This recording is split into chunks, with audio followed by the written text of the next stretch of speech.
Radio. Across the UK. Late night with Iain Lee on Talk Radio.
We're playing Louie Louie by Toots and the Maytals. Hello? Yes, we're playing Louie Louie by Toots and the Maytals. You interrupted the song that we're playing. All right, I'm really, really sorry, mate. Thank you very much indeed. As long as you're sorry. Oh, she looks so sweet.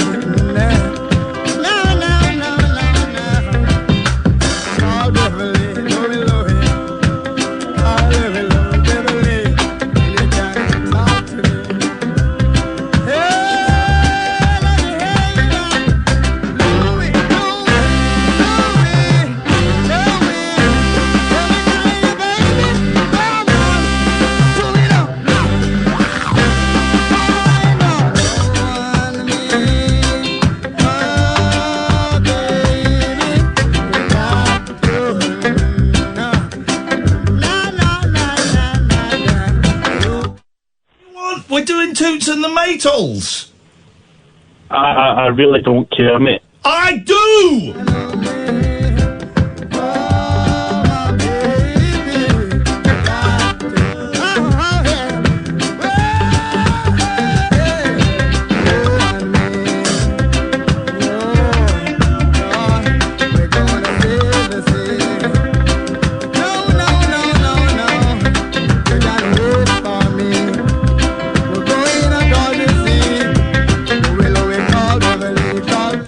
We're playing Toots and the Maytals. What do you want, man?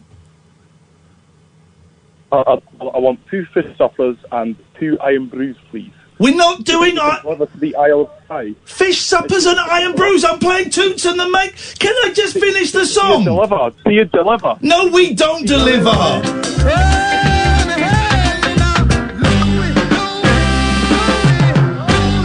Yes, mate. What? It's just to let you know... No!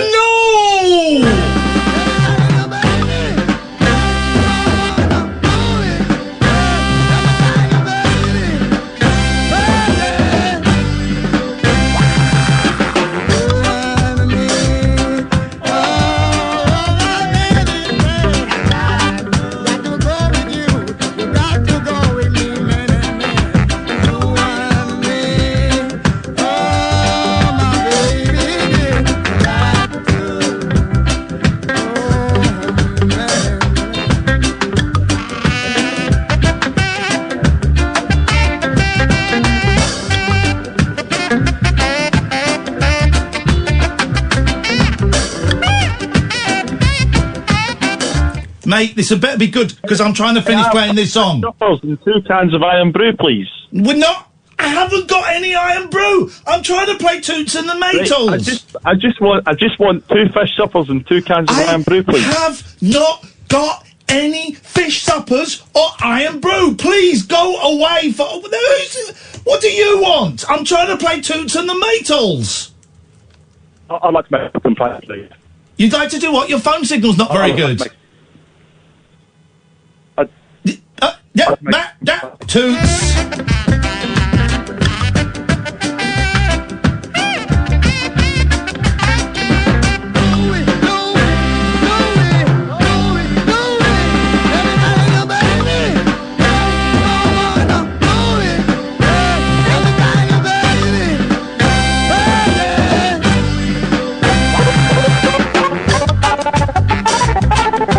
swear to God, this better be good, because I am 40 seconds off of finishing this song. What do you want? Jack, I pulled by this song on Talk Radio, and he's in the bloody fridge. If only your banter was funny!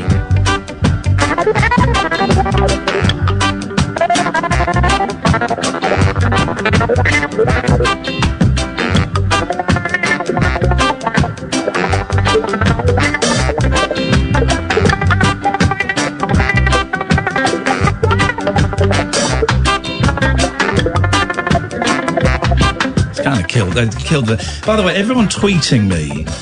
Oh, I thought you didn't like reggae. Not playing reggae. This is ska. Thank you. This is ska.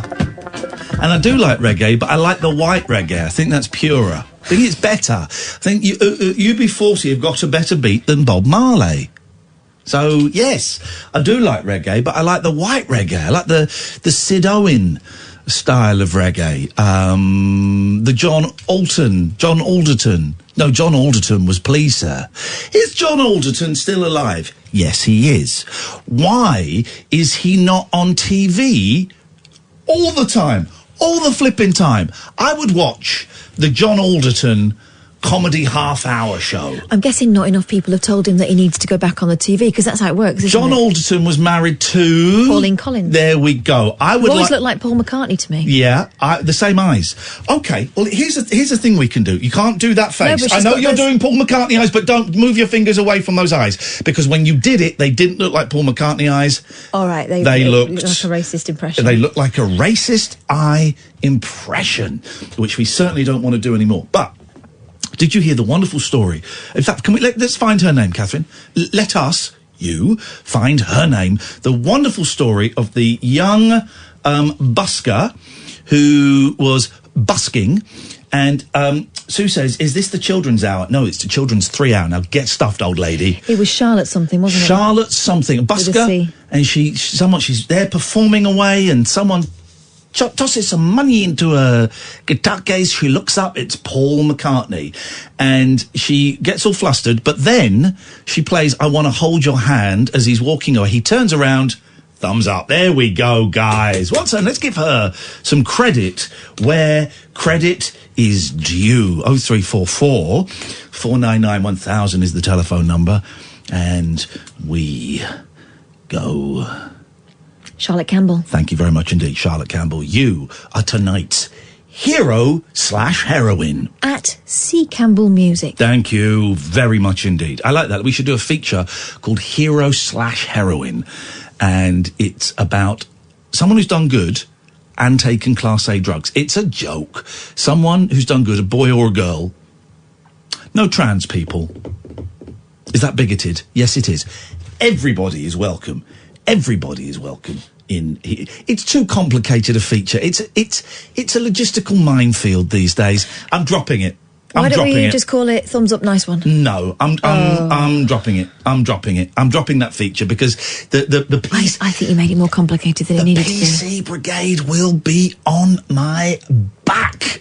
I will not be able to... no, sorry guys. Political correctness has killed hero/heroine just as it started, and could have been the feature of the year. Welcome. It's the late night alternative. Who the hell are you? Catherine Boyle. What are you doing here? I ask myself that all the time. My name's Iain Lee. If you want to give me a call, it's my last night tonight ever. It's not, but you never know. I'm doing 4 nights a week. You got Kath on Fridays. So if you want to give me a call, now is a great time to do it. You can talk about anything. I really want to talk about The Who being a bunch of pussies. Oh. And Tom Hanks's sons' tattoos. Tom Hanks's sons' tattoos. That's what I want to talk about. But everything else is welcome. We're going to talk VHS tapes in a minute as well. 0344 499 1000 is the telephone number. If you're waiting for the question to hang your hat on, there isn't one really. I suppose we could talk a little bit about coronavirus. I mean, we try and avoid the big news stories, but this is the first big news story ever that I feel involved with. I must admit, driving home last night and hearing that Donald Trump had banned all flights from mainland Europe for 30 days, it made me feel very nervous. Made me feel very, very nervous. But then he was huffing and a puffing during that speech. And there is talk. Because there was a bit where the live stream of him was left on a bit longer. But was there a little bit of audio before as well? I saw a tweet that there was some audio, some before-dio, I would like to call it, where he was talking about white stuff. Yeah, because he got a pen mark on his suit, and it's called whiteout. Okay. Yeah, so don't get excited, guys. It's no revelation. Okay, because he was looking... All I'm saying is, and I'm not for a second suggesting this is what the President of the United States has done, but when I was doing cocaine, which is white stuff, I was sweaty, puff-faced, huffy, I couldn't breathe properly. That's where I was at. But it's not great, is it? The guy, the leader of the free world, telling everyone about the coronavirus, and he can't breathe properly. So I got a little bit nervous last night. What's wrong? All right, so it looks like... I thought whiteout was a stain remover, but apparently that's like Tippex. Whiteout is Tippex. That was invented by Michael Nesmith's mother, Right. Betty Nesmith. So was he doing a joke about pen mark? What did he say exactly? He said, has anyone got any of that white stuff? Oh, no! Did he? Yeah. Let's have a look. It's on Twitter. Did you not hear it? It's on Twitter. Hang on, is there a video clip? Yeah. Send me the link. All right, let me find it. Or do I just type in white stuff? Let me just type in white stuff. God, it's the old days again. Here we go. He swears, though, as well. He so- swears. Okay, well, let's see where we get to with this. So this is what went out before. Okay, that's gone. Dump that swear. Uh-oh. I got a pen mark. Anybody have any white? Do you have any white stuff? Okay. It's not okay. It's much better to just call it. I think the way... Okay, well, it's clear. He's trying to get something out of his... He's trying to get something out of his thing. But, so I was worrying a bit last night, and I will be honest with you, dear listener, as I always am. I went home, I wouldn't call it panic buying, but I did go and buy £100 worth of tinned goods to be delivered to me on Sunday, because I think most of us, I think a significant number, I don't want to say most, a significant number, no, I think most of us, most being over 50%, most of us are going to get this. I think. I have no facts. I'm just a man with a man's courage. Yeah. Right? So I'm just sharing my thoughts. I think most of us are going to get this. I suspect for most of us that do get it, it'll be nothing. Be nothing. Be a bit of a fever, a bit of a cough. That'll be it. But we will be encouraged to isolate. So I bought a load of tins of soup, tin fruit, and tin peas. I don't know about bought tin peas, but I bought a load of tin stuff just to have in case. And I can say this secret now because I've ordered it. UHT milk. That's what you need. UHT milk. Doesn't go off till you open it. Then you put it in. You can keep it for months. That's what you need. And I suggested that you do the same. Did you do the same in the end, Catherine? I bought a few bits and bobs, yeah. Just in case. Just in case. And also because if I'm feeling rubbish, I won't want to be going to the shops. Yeah. Not toilet rolls. I've got toilet rolls. Got all the toilet rolls that I need. So I've ordered a load of tinned stuff. Now, of course... I've not gone nuts, I've got to say. I've not, it's not like doomsday prepping. Oh, no. I'm not going to... It'll fill a cupboard. Yeah. It'll fill a cupboard. And also, there is a chance that if this happens, I might have my boys with me. At the moment, I live on my own, but I might have my boys with me, so I've got plenty. Yeah. But not crazy. And I'm also aware... Well, saying that, I had a delivery today from Tesco, and I got nearly all of the stuff that was there. So you get some different bits and pieces, it'll come and go. But so last night, hearing that the basketball's closed in America now. They've closed basketball. Yeah, didn't they say that they could play it by themselves, and they said, no, I'm not going to play it at all then? Or was that football? That was football. Right. Basketball, one of the players has the coronavirus. No. So they just the NBA just shut down. Stopped immediately.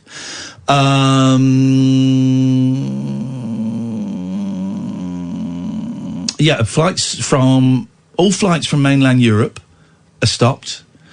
And, Jackie, by the way, can you call in? Because we can't seem to call you back. And I just thought, okay, well, this is happening. I did think they closed schools today, but they haven't. I thought, this is happening. Let's be sensible. Let's just get some. Let's not go crazy. I've not got bottled water because I've got a tap. Council pop for me, but I've got some tins for me and if the boys. And also as well, I live next door to an old lady. Just to, who knows what's going to happen with Betty. So I've got enough to share if I need to share. Not with any of you scumbags though. I don't like any of you. And then do you know what really hit home? When it really hit home, this is real. When I got an email about 5 o'clock saying The Who had postponed their tour, not the World Health Organisation, the rock group The Who had postponed their tour, and I thought, okay, here we go. And we've got tickets to see the Bare Naked Ladies in April. I suspect that isn't going to happen because they're coming from Canada or the States. They're going to have trouble getting about. We've got Barry Manilow in June. Ain't going to happen. Or have we? Yeah, that ain't going to happen. I mean, he's getting on himself, isn't he? Yeah. Here's the thing. As well, we've got rabbit holes. We've got live shows everywhere, and we've got a show in about 6 weeks in Birmingham, and I'm not pushing tickets because I don't know if it's going to happen. At the moment, it's happening, and ultimately, it's kind of up to the venue. But if the government says, right, no gathering, well, if no gatherings over 50, it'll probably still go ahead. Thank you very much indeed. But it could. Those might not go. So it's a very strange position. Let's go to. Why can't I take a call? Can you put line 4 onto one of my lines for me, Alex? Because I can't seem to take a call for some reason. My eldest is supposed to be going on a trip to France on Tuesday. That's not happening. That's not happening. No, she's going to be gutted. When did it hit home for you that this was real, dear listener? 0344 499 1000. Yes, Jackie. Yeah, hi. What's going on with The Who? They've pussied out of it. They're not doing they've postponed their tour. I know, because I was going on the 6th of April to the MS Banks Arena in Liverpool. Okay, well, and my son got the message through today saying, but every other gig and concert and whatever up to now is going on. They've not cancelled anything. It's The Who have decided. But here's the thing, Jackie. The Who are very, very old. Very old men. They're prime targets for this. Exactly. Well, there's only 2 of them left, isn't it? The rest is all... We need to wrap those guys in bubble wrap and protect them. We don't want little Rog and big old lanky Pete to pop their clogs. Exactly. I was gutted because it was for a birthday present off my son, and he got the message today. And I said, right, okay, we knew it was coming, so don't worry about it. And then I thought, well, I've just bought tickets for my granddaughter to go and see Disney on Ice on the 29th of March because it's her birthday on the 1st of April. And it's a surprise for her. So I went online and looked and I went, right, that's going on, all right, there's no problem with that. There's another few. I've just got a ticket to go see Genesis in November, so fingers crossed that'll be all right by then. And I've got another one in May, so we're just sitting back and waiting now. But I suspect the summer's entertainment is off. I would imagine it would. I would like to think September, October, everything will be rescheduled for a bit of that. But I don't know. Well, we'll go. They're coming back, so we'll go eventually. But it was my birthday on Saturday. A present for my birthday on Saturday. But Jackie, you keep saying it was your birthday on Saturday. It's too late for us to wish you a happy birthday. It's not. You can say it now. No. This is what she was angling for, Catherine. This is what Jackie was angling for us to wish her a happy birthday. Even Catherine's raising her eyebrows, and she's the nice one. Oh, now, Kath, I'll phone you back tomorrow night, then. You can wish me a happy birthday, then. Jackie, thank you very much indeed. Catherine, I think our guest may be downstairs. I've just had a phone call. This, dear listener, is the Late Night Alternative, weeknights from 10 on Talk Radio. Late Night, Iain Lee on Talk Radio. 0344 499 1000. Danny Baker makes a really good point on Twitter. Really good point. In all other times of national crisis, wars, depression, slumps, pestilence, light entertainment has been essential. Not as a distraction, but because it helps. Today we're in the grip of a grim, media-rolling news junkies who see no worth in it. It has been expunged. He's absolutely right. Can we have a laugh for the rest of the show? I want to know ways to protect the Who. That's what I want tonight. 0344 499 1000. Ways to protect the Who. In about 5 minutes, we got a bloke coming on who's bought 500 VHS tapes and is sitting going through them one by one. So the entertainment is continuing here, dear listener. The entertainment continues here. I can't seem to do anything with these calls. Could you put one on one and the other one on the other one, please? And then maybe we'll have a little reboot during the news. Thank you so much. Sharon! Jesus. Sharon! Hello? No, too slow. Jack! Hi, how we doing? Very well, Jack. What you got for us? So, see this coronavirus? Yes. Turn your radio off, please. What is it? Turn your radio off, please. Oh, I'll turn my radio off. Is that better? Yes. Sorry. No, you've turned it down. Turn it off. Turn it off? Yes, like I said, turn it off. Yeah, I've turned it off, mate. You hadn't. You turned it down, mate. All right. Is that all good now? That is all good now. Thank you. All right, because you've done what I asked you to do. All right, cheers, mate. No need to get cheeky now with a Scotsman, but if you want to get cheeky, then you can come straight to Glasgow. Just like we are going to sort out the coronavirus. Oh God. I have a plan, a master plan to wipe out the coronavirus. Just send them to Glasgow, mate, and we'll offer them a square go. Okay, just send the corona. I think the coronavirus is in Glasgow.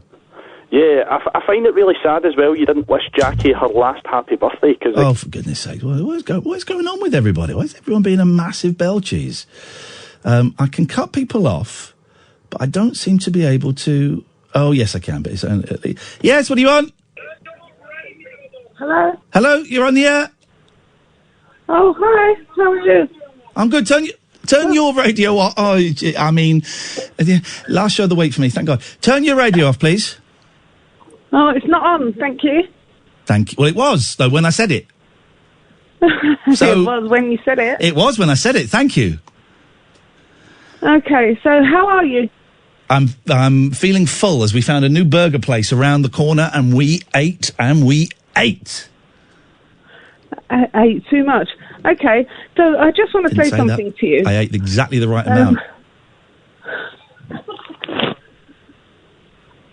Hello? Hello?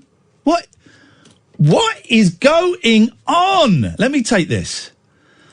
What the hell is going on? Yes, Sharon. Yeah, hello? Yes. Yeah, hi Ian, how are you? I'm really losing the will to live. Why is this? Because all of the calls have been numpty, Sharon. Okay, then. Yeah, so what would you like to say? Well, after hearing that, I might as well just not say what I was going to say. Perfect idea, thank you. Flippin' heck, man. Right, who's this? Hello. This is Sam. How you doing? It's not. I mean, guy, listen. If you're gonna do crap phone-ins about Iron Brew and stuff, try and mix the voices up a little bit. Don't listen to Jack. I've got the plan for coronavirus. Oh, for God's sakes! Listen, mix the voices up a bit. This is like the 15th time you've called. We don't answer line 2. Oh God! This is Talk Radio. Late night, Iain Lee on Talk Radio.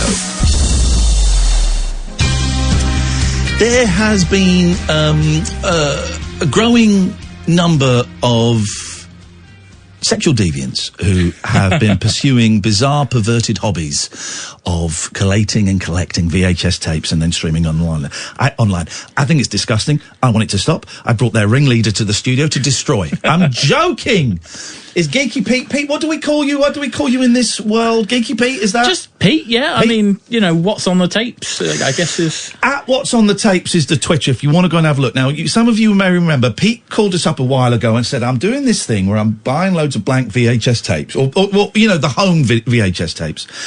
And I'm kind of collating what's on there, and I'm putting some of it on YouTube, and I'm streaming some of it. And I said, oh, that sounds ridiculous, which is exactly the kind of circles we move in. I said, if you get 1,000 followers on Twitter, exactly 1,000, no less, no more. Oh. Sorry? No, 1,000. Yep. Okay. If you get 1,000 followers on Twitter, and this is when you had like like 300 or something. I said, you can come in and you can talk about what you're doing. How many followers do you have now on at What's on the Tapes? It's about 1,260. That's nuts, isn't it? It really is. Explain what you're doing better than I'm explaining, please, because I love this. I'll try. So basically, in January, I kind of had a bit of a buying frenzy on eBay. Yeah. And I was like, I'm just going to buy some VHS tapes. It'll be, a bit of a mystery thing. I thought at the time I might blog it or something, you know. I hadn't even thought about capturing things back then and putting them on YouTube. And it just escalated. So I started capturing them, and it's like, okay, it'd be nice to do this kind of, I kind of thought Twitch in my head, and then you were kind of like, yeah, you should definitely, do the Twitch thing. I gave it a go, and that's kind of what it's become into, a weekly-ish show where I just, on stream, get, fire up the VHS, go, right, I've got some tapes here, I don't know what's on them yet. For those who don't know, right, Twitch is like YouTube, but it's a little bit easier for the people that are performing on there, working on there, whatever. It's a little bit easier to make a little bit of money from it. Not many people are getting rich, but you can get a few quid to cover expenses, and, some people do okay on it. So it's a nice thing. It's free to watch. Yep, absolutely. If you can sign up for a free account so you can join in the chat, and if you feel like donating a few quid, you can, or you can subscribe, or you can subscribe for free if you've got Amazon Prime and all of that stuff. But why? I still don't understand why. I still don't understand why you're doing this, Pete. To make the most of a bad situation. I mean, because I bought tapes, and I found I kept buying tapes, and now I've got 530 odd tapes. Excuse me, Kath. Oh, is that a little drinky piece for me? Thank you so much. How many tapes have you got? Roughly 530. Just counting up the eBay listings, and the 100 that I got off free cycle. I love it, honestly. Twitch is mainly people playing video games, but there are one or two people, David Babcock is one, but there are one or two people doing something completely different on there, right? Amaranth, she invented sleep streaming. She did not invent sleep streaming. I was doing that before she became racist. She invented painting in hot pants, though, right? Yes, she invented that, yes. And being racist in supermarkets. It was a gym. But you're genuinely doing something that is unique. I was watching you on Saturday night, and it's kind of nice I was going to have a little doze to it in the background, because it's very relaxing. Hearing you can see the videos that you're playing. It's a little picture of you, and there's the chat, and you've got a very beautiful voice, very well spoken. Thank you. Very well spoken young man, very relaxing voice. The clips were playing, and they're all. Isn't it funny how 25 years ago now looks like a foreign country? It looks so different. Yeah, there are things you kind of look at the tape and go, I can't believe this is only 94. Yeah. It seems like it could at least be a decade earlier, because it just looks so dated, and news bulletins and things in particular just look weird. The 90s really look like the 80s. Yeah. Very smoky still, weren't they? And the 80s look like the 70s. Yeah, they do. Everyone was wearing flares in the 80s, if you look at the news footage. It's the weirdest thing. Have you found any Carlton ad breaks? Yes, but I burn every single one that I get. This is the weird thing about making stuff for free. And we give this out for free.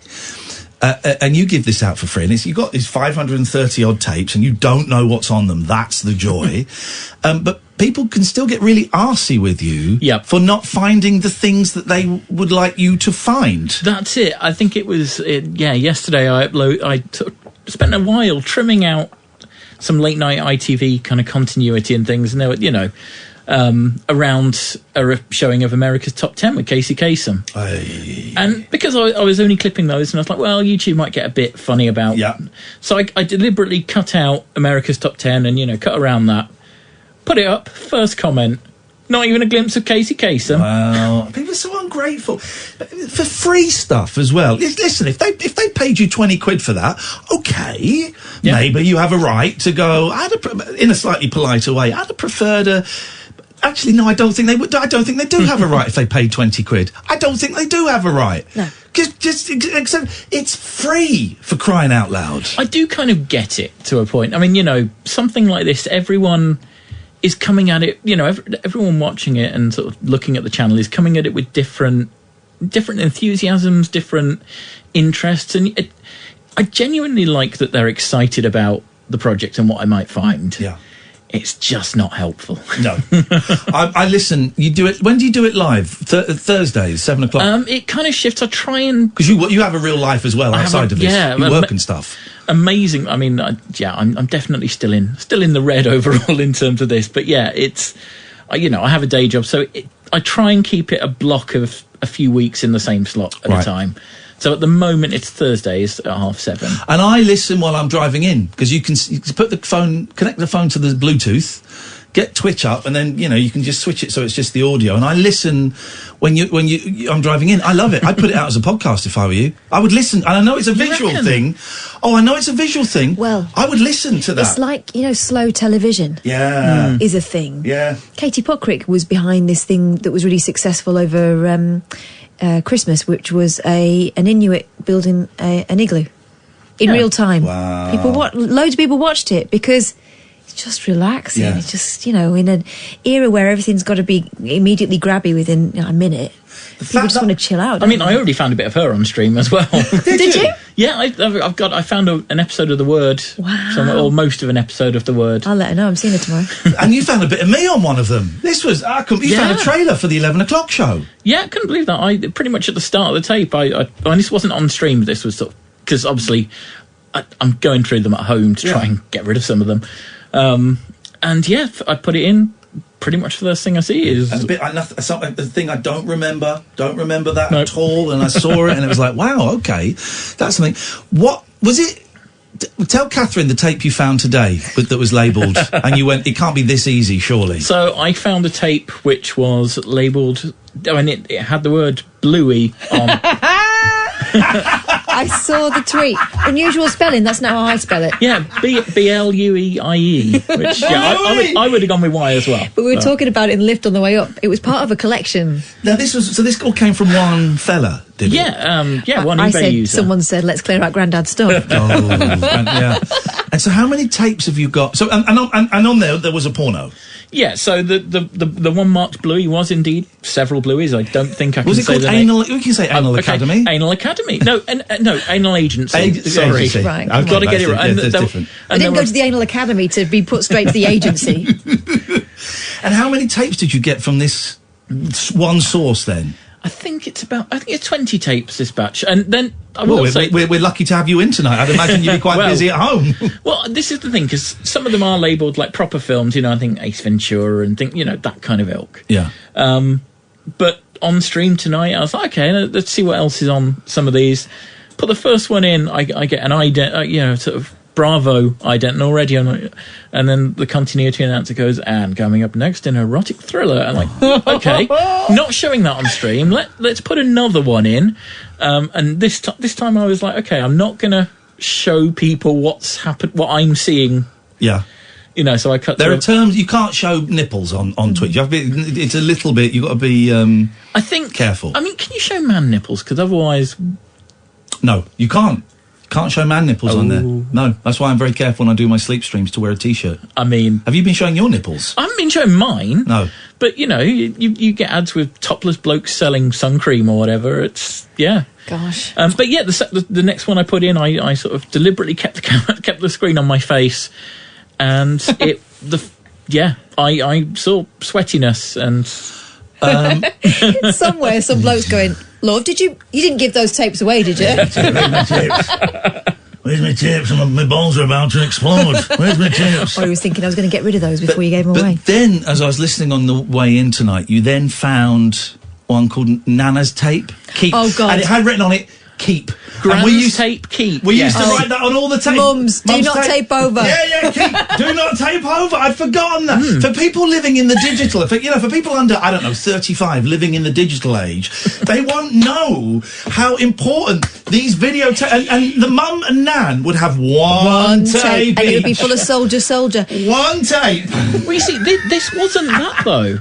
Oh. This was a bunch of... Not a Bluey. No, not... Starring Gran. Starring Nana. Oh, no. I don't know what I've got waiting for me when I get home to that box. I think we all know.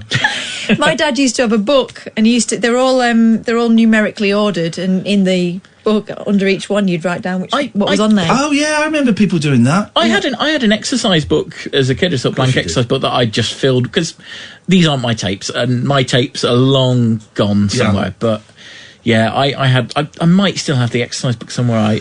Oh mate, you've got to get that. That's treasure if you can find that. If I can find that, that's so. wonderful. What was on Nana's tape keep? It was old home movie footage, properly old. I think it had been transferred to VHS. No. Oh, for Nana. Yeah. So I mean, I only played a couple of seconds of it because it was of children and things. I'm like, okay, because I think there's a certain, even if that's not against TOS, there's a certain responsibility I think to just go, okay, let's look at that off stream and any sort of relevant bits I can. Yeah. If there's a cat doing a funny thing or That's treasure. That's proper. Yeah. Treasure.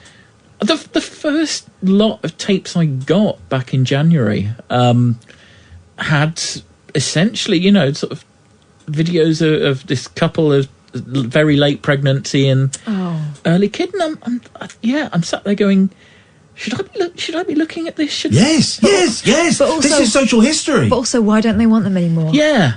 Sad. It's got to be a sad reason. That's it. Because I thought maybe I should message the guy and go, did you know? And it's like, as you say, it's probably opening up all sorts of wounds if you do that, and it's Let's take a quick break. If you want to speak to Pete, you can. We've got him for another 20 minutes. We're gonna, during the break, if you can do a tweet with all of your links and stuff in that I can then retweet. Funnily enough, I actually did one before Have you done one? Came in. Beautiful. Then I'm going to retweet it. If you're following me at Iain Lee, you'll see all the links in a second. 0344 499 1000. This is Talk Radio. Late night Iain Lee on Talk Radio. 0344 499 1000. We're joined by Geeky Pete at What's on the Tapes. I've just tweeted all the things. It's free, right? But, as I always say, if you enjoy what someone does, you can bung them a few quid. You wouldn't be offended if they bunged you a few quid. I don't think so. It's a very awkward thing, but at the same time, I'm very aware that not only have the tapes cost a lot, but the equipment's cost a lot. Yeah. And listen, if you can't afford it, absolutely fine. Go and enjoy it. He's putting it on for free. But if you've got a couple of quid lying around and you think, do you know what? This has given me an hour's entertainment. Couple of quid. What's that?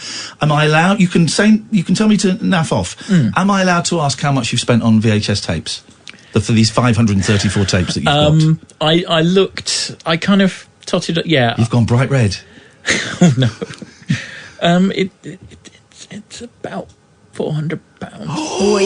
This is Ghostbusters 2 all over again. When I used to phone up those quiz lines and I got a bill for 650 quid, I went, right, well, that joke's ended.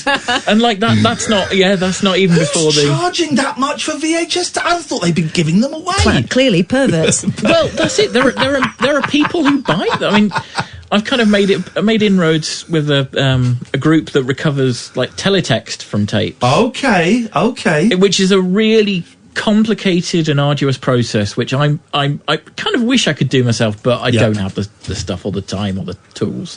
But with a view to kind of offloading some of these tapes. Yeah, can you sell them on? I mean, you bought them. Possibly. I mean, it's all a faff, isn't it? If I can give it to some of those guys, if I can get rid of some on free cycle, I don't tell people what to do, but I'm telling you what to do. When that last tape comes out of that VCR, you gather them, you make a massive pile, and you set fire to them, and we all dance around it. I seem to remember that's a really bad idea. Yeah. I can't remember. I think VHS tapes are like horrifically toxic and flammable, and some of the ones you've been showing also. Well, let's go to Rob. Good evening, Rob. Good evening, Ian. How are you? I'm very well, Rob. What have you got for us? Say hello to Kath for me. Kath, Rob says hello. Oh, thanks, Rob. Kath says thanks. Awkward. Okay, no problem. Earlier you said you'd gone out and spent £100 on tin food? Yes, sir. Why? That's a good question, actually. I've got no idea. Well, in case I have to isolate for 14 days, I'm ready. I'm ready to go. Well, I work in a cash and carry. Mangoes, yes? Hello? Hello there. Yeah, I work in a cash and carry. Yes, Rob. And I find that what's really going out is toilet rolls and pasta. Okay, well, I've got pasta and I've got toilet rolls. And I'm not panic buying. I'm just buying in case I get ill and I have to isolate for 14 days. I've got 14 days worth of food. In case my next door neighbour, who's an old woman, gets a bit sick, I can take her some tins of stuff. In case my boys have to isolate with me, I've got food. That's it. I've got toilet paper and I've got pasta. Yeah, but I just don't understand it. What don't you understand? Because I think I've explained it quite well. You don't understand why I've not bought toilet roll and pasta? Well, the thing is, it started off with hand sanitizer. Yes. Right now we've run out of that. That's gone. I didn't buy. I didn't want to buy that though. No. Well, that's fair enough. Thank you. Then it's done. Then it went to the dispensable hand cream. Yes. We've run out of that. Yes, because people are worried that they might get the coronavirus. You've heard about the coronavirus, right? Right. Yes. You've heard about it. Well, yes, obviously. Yeah, so some people are scared at what's going on. I'm a little uncomfortable with what's going on, and some people are scared. At the end of I'm 66 years old. Show off. Right? I've been in the cash and carry now for 15 years. Be tired. And I think to myself, as long as you use your head, not to wipe your ass. Here's the thing, Rob. When it comes down, you're going to have no food and you're going to have a dirty bum. Then what are you going to do? Well, if you've got toilet roll, you won't have a dirty You won't have toilet roll because you didn't buy any when everyone else was buying it. I got loads of it. Oh. So get off my show. Alistair. I dread to think what kind of VHS tapes that guy's got. I mean... Alistair. Hey, good evening, Good evening to you. Pete, I saw your face for the first time today. Oh, really? Yeah. On the stream, yeah. I forget. I was trying to... I got it on my iPhone, and I was trying to put it on the telly, and that wouldn't work. And then I tried to download the Twitch app from the telly. Can I make a suggestion to all our... No offence, to all of our callers, you don't have to go through everything stage by stage in real time. You can just tell us the beginning and then the conclusion. Because we got Rob going through the coronavirus bit by bit. We got Alistair telling us how he couldn't work Twitch bit by bit. Did you get to see him in the end, Alistair? I saw a bit of it. Thank you. Did you enjoy it? No, I didn't see enough of it, but... Jury's still out. Oh, okay. You're making me laugh tonight, Alistair. Thank you, man. I just want to ask Pete. Yeah. Have you... Because I take it you have not got through much of your stock yet, but... Not too much, no. I was wondering, because I bet some gems might be in there of, like, old... so it's going to be Carlton ads. TV drama series that may not be available in any other form now. You could actually you could sell those for quite a bit, Ooh, I mean, that's incredibly legally dodgy territory.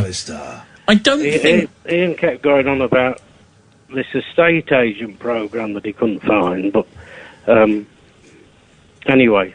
So. You never know. But this is the thing, isn't it? Because there's loads of programs I want to see that I can't find anywhere. Yeah. But there's no point in me saying because you've got 530 tapes. You just don't. No, requests don't really work. No, because I mean, you've got to look at the sort of odds of someone having recorded it in the first place, and then of that tape being among the tapes that I've got, and it's a lot of speaking to kind of other people who do this kind of thing, the capture, and there's YouTube channels that do the capturing of like the continuity and things. And speaking to them, it's like, Christmas era tapes. There's a lot of those because that's when all the big films are on, and people are taping those to watch over and over. But I mean, the kind of stuff I'd like to see is, sort of the Saturday morning kids shows. Going live and kicking. Things like the ITV telethons. There's hardly anything of that online. The Big Breakfast at its peak, that kind of thing. Maybe that show that came afterwards a bit. I've got none of Rise. No. People, I would love to sit and watch some of those again, but I haven't got any of them. Alistair, thank you, mate. Nice to talk to you as always. Let's go to Kane. Evening, Kane. Hello. Hi, Kane. Hi. Hello. Yes. Hi. Hi, Ian. Can we just pause you for a second? Pete, is this what you imagined it would be like? It's very much like it, except smaller. Yeah. Take me with you when you leave at 11, please. I beg you. Yes, Kane. Do you know what? I just got to speak to you. You know that caller you had on earlier, talking about the bulk buy-in of the tins and the pastas and the toilet roll. If you say Iron Brew, I'm going to shove a phone up your jacksie. No, none of that bloody rubbish. I tell you what, the main thing that I've seen a lot of people buying is nappies. Of when the loo roll runs in. Well, I mean, Davies, what else isn't it? am I supposed to? What else am I supposed to wear? Pete, you tried on his sorry. Pete, right. Do that again. Kane, do it again. Let's go to Kane. Good evening, Kane. Hello. Hello, mate. You're on the air. Hi, yes, I'm on the air, yes. I'm here to talk to you mostly about the bulk buy-in. Oh, yeah, go on. So, you've seen a lot of people buying your toilet rolls, your pastas. Yes. Yeah. But it's nappies. Really? You've seen a lot of nappies going? Yeah, I've been buying loads myself. Right, have you got a baby? No, well, what else am I supposed to wear when the toilet paper runs out? Kane, thank you for your call. There we go. That's how you do it. That's it. Well, what happens now, Pete, is Kath will edit that, and it will go out on air as one uninterrupted gag. Cool. Jesus. What is going on? You're enjoying doing it. Are you enjoying doing it? I am. Yeah. The number of tapes I've got is getting to me a bit. I really need to just. I mean, if I go into isolation, I can just work through them. Yeah, well, exactly. How many of the 530 odd have you done? I reckon I've probably sort of done about probably about 15, 20, maybe. Oh, mate. And you already found the bluey. What a coincidence. Well, no, because here's the thing. When I'm streaming them, I'm kind of picking out bits here and there, but I'm not. I want to go through them and make sure I've got everything that's of any value. Yeah. So what was it about the tape marked Bluey that stood out for you? But the other night when I was watching it a couple of weeks ago, I mean, the stuff is... Because you just don't know what you're going to get. Sometimes the tapes, as you said tonight, can be a bit boring. It's just cheers, Roseanne, cheers, Roseanne, cheers, Roseanne. Yeah. But then you had a lovely one the other week. It was Kids TV from whenever, Andy Crane era. Andy Crane in the Broom. And it was a TV programme about Michael Barrymore teaching a dog how to swim. Wow. Well, I think the dog was reading a story. I think Michael Barrymore was learning how to swim himself. Right, okay. I mean... you've got him reading a book called Learning to Swim and sort of lying on a sort of on the table, sort of doing swimming motions. But this is why I like you, right? Because it would have been really easy and very tempting and obvious. Michael Barrymore swimming pools. We know we all get the connection. To go online and at him and put it up on YouTube and direct. Look what I found, guys. Look what I found. Daily Mail. Look, Yeah. And you didn't. No, I mean, you didn't. As you say, it's very tempting. You can go, I could get a couple of hundred extra followers. Oh, that's a story. That's a new story. Now it is now. Yeah, I mean, yeah. But no, I couldn't do. I think partly because I was doing it on stream at the time when we found it. I think I'd have still come to the same conclusion if I'd found it sort of not on stream. Yeah. But being on stream, you kind of had the chat all kind of reacting in roughly the same way, and it's like. Yeah, everyone involved has kind of suffered enough, really. It's and that's what I think sets you apart, because you made the right decision. Totally made the right decision. I don't know if I could have resisted that, starting a new online project and you get given a gift like that. I don't know if I could have resisted that. You made totally the right call. I think if I had massive ambitions for it or something, then maybe, but I'm just plodding along, sort of. Gareth says 15 of 500 tapes. Still so much discovery to come. Pete is doing amazing work. Do you find, is it mainly men that are joining you in there? It feels like a very male... I don't think... I mean, I think it definitely sways towards the male, but, I've got sort of quite a few people who I guess are part of this community, and then sort of, there's quite a few women who watch. Sheila, do you watch? Me? Oh, no, I've never watched it, but... Sheila, you're 2 hours too early. She is. I know, I am a bit. Yeah. Oh, it's 3 minutes before the end of the hour, though. So everything's going a bit earlier today. So I just wondered, I'm clearing out a room, my old bedroom in my parents' house, and I wondered if Pete would like my VHS tapes for free. I don't know what's on them, but they're probably rubbish, but if would he like them? Pete, would you like them? Is there any chance? There's not many. There's probably 20 or Have any of them got Bluey written on them? No, Have you ever owned a camcorder at any VHS camcorder at any point in your life? No. Probably safe then, actually, I don't know Pete. what it is. I've got some that are proper ones, and then ones that I've recorded stuff on telly on. You see, I'm very much only interested in ones that are sort of telly on. I mean, I don't want to open the floodgates, but yes, quite possibly. No, Pete, what are you doing? You're so nice. Pete, you've got 534 of these bloody things. You've done 50. You're a pusher. You're a pusher. I'm not allowing this. Well, I didn't want to make the comparison, but it is. 15 of them, mate. It is a bit like, you know. That's saying, like if someone phones up and says, Ian, listen, I know you don't do anymore, but I got some amazing coke, and I'm going, okay, I suppose. No, you've got too many. That's true. I physically do not have the space. I mean, yeah, maybe at some point I'll be in a position to start, because, I mean, yeah, lots of people have kind of said, oh, I've got ones that I'm chucking it. And it's really tempting, because you go, oh, well, that might be gone forever. You know, if they get rid of that, it might... You're getting so many tweets as well. Saying, You're not responsible for the world's videotape. Please make a throne out of VHS tapes. That's what you should do. Oh, that'd be an excellent little I'd watch photo. that. I'd watch you in a VHS throne. That would be great. And that would be a great photo. I thought that, yeah.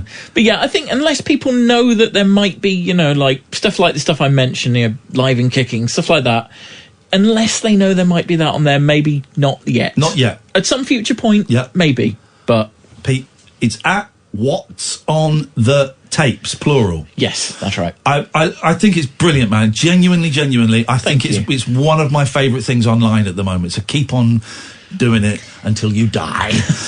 We'll carry on with the show as normal. Do go and support Pete. At What's on the Tapes is on Twitter, and I've just tweeted all of the YouTube links and stuff like that. 0344 499 1000. This is Talk Radio. Talk Radio. Across the UK. Late night with Iain Lee on Talk Radio.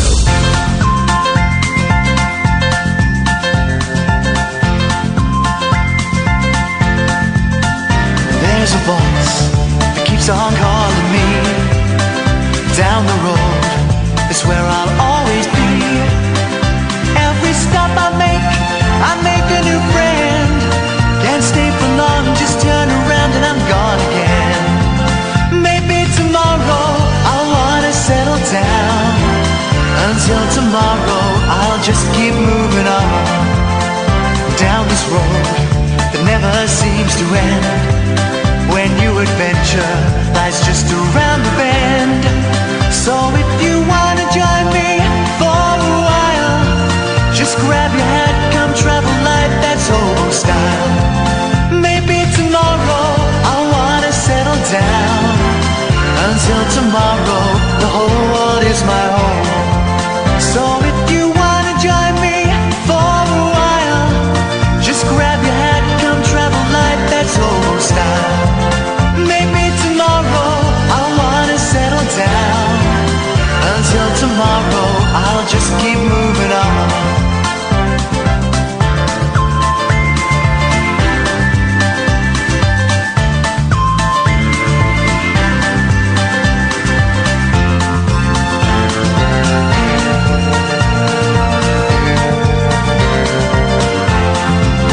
Maybe tomorrow I'll wanna settle down. Until tomorrow I'll just keep moving on. There's a world that's waiting to unfold, a brand new tale no one has ever told. We've journeyed far, but you know it won't be long. We're almost there and we paid our fare with a hobo song. Maybe tomorrow I'll wanna settle down. Until tomorrow I'll just keep moving on. Here we go. So if you wanna join me for a while, Last show of the week for me, dear listener. 4 days a week. The pressure is sliding off. I'll find what I call home. Until tomorrow, you know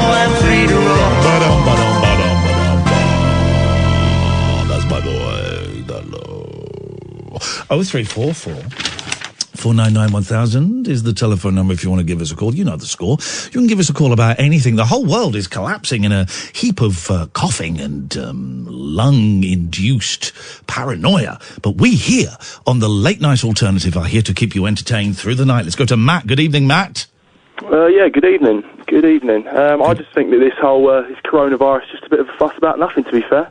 It's just realistically just I guess, an enhanced flu, really. I mean, this cane that was on before, stop phoning. Okay. If you're going to phone up and do prank calls, you've got to be better than that. You've got to be better than that. Marcus. Hello. Right. The only reason, are you listening to me now? Maybe you are or not. I can't hear you. Hello. Yeah, what do you want? Right. What I'm saying is, where is this Mayor of London? So it's a missing link. Excuse me. A bit of respect when you come on my show, please. I'm sorry, mate. A little bit of respect when you come on my show. Don't come on slurring and talking like that. Sorry, what do you mean, are you listening to me? We've not spoken. Yeah, because I'm listening to you. I'm a radio host. I'm one of the best radio hosts in the country. I listen. But you need to treat me with a bit of respect. All right, fine. You tell me first. What's going on? I think you're drunk. That's what's going on. Well, apparently so. But... So why should I listen to a drunk man talking about coronavirus? Where is that going to take us? No, it's not about that. Why? Where is listening to a drunk man talking about coronavirus and Sadiq Khan? Where is that going to take us? Apart from somewhere murky. Name. I never mentioned his name. The mayor. You mentioned the mayor, so it's Sadiq Khan. Right. Okay. Yeah. But where is he? He's probably in bed right now. Exactly. So it's night time. Situation. What position does he take? He takes the position... What do you mean, Marcus, seriously, a drunk man phoning up a late-night show to talk about Mayor Sadiq Khan and the coronavirus. This is not going to end well for you. Right, okay. So let's reset the whole conversation. Well, only when you're sober. Well, it's fine. Well, no, it's not fine. The fact that when I said only when you're sober, you responded with, well, it's fine, indicates just how not fine it is. Well, yeah, maybe it's not. So, it isn't. What point are you making? The point I'm making is you are too drunk to have this conversation with me and not come off looking like a wazzock. Okay. So if I'm too drunk... Yes, sir. To what? Do what? Yeah, exactly. Exactly. So, my point exactly. And a wazzock is a really old TV show, yeah, which you shouldn't be mentioning anyway. Thank you for your call.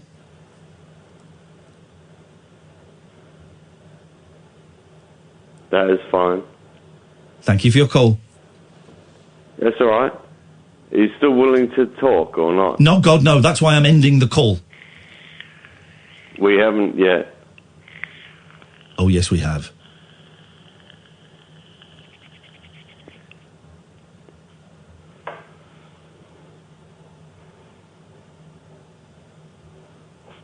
Thank you for your call.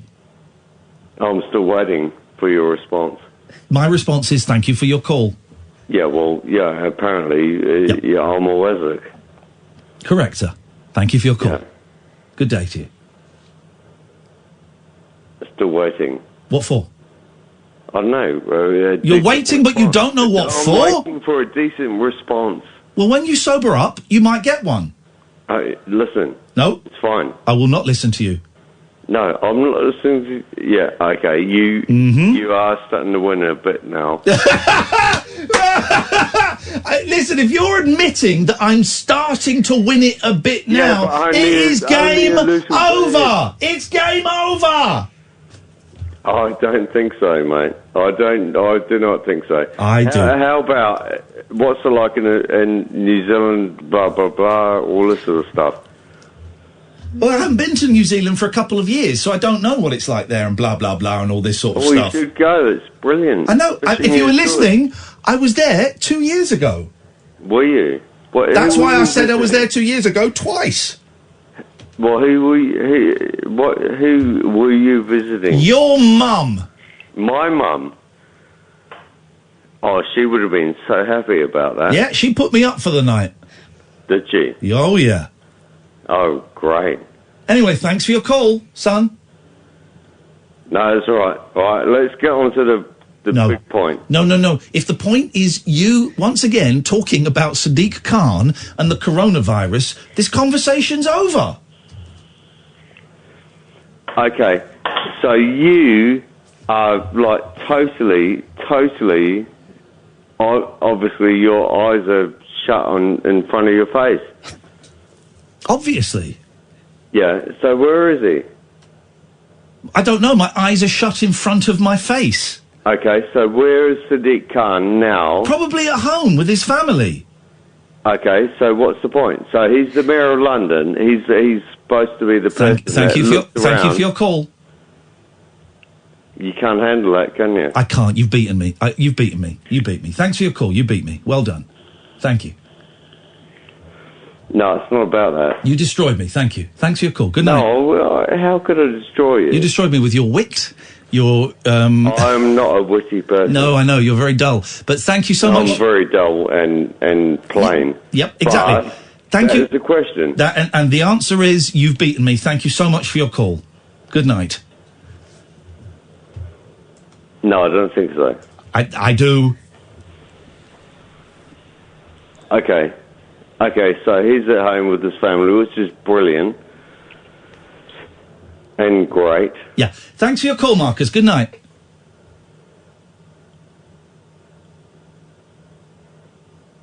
Okay, silence minute. Yeah, but what do you think about this? I think you beat me. You, sir, are the Noel Coward or the Oscar Wilde of the airwaves. I am but a crumb. Well done. You beat me. Thank you. Good night, Marcus.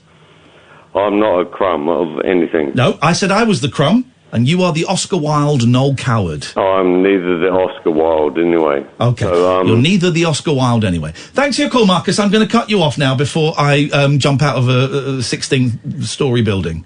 Yeah, there we go. Let's go to Caitlin. Hi, Ian. Hey, Caitlin. Hi. I just wanted to talk about the coronavirus. Oh, flipping it. Really? What do you want to say about it? What do you want to say about it? Just a 2-minute thing. Well, all day I've been listening to talk radio. I wouldn't bother. I know. And there was an idiot American on that politicised everything. Okay, well, hang on a minute. I didn't hear any of this, so I don't think it's fair to come on and slag off other guests or other presenters, because I didn't hear anything of it. So what would you like to say? Well, it's just when people phone up and say it's made up and it's not real and they're not going to wash their hands and all the silly stuff. Yes, well, those people are selfish. These people are actually a danger to society. Yes. And like, but who's saying that?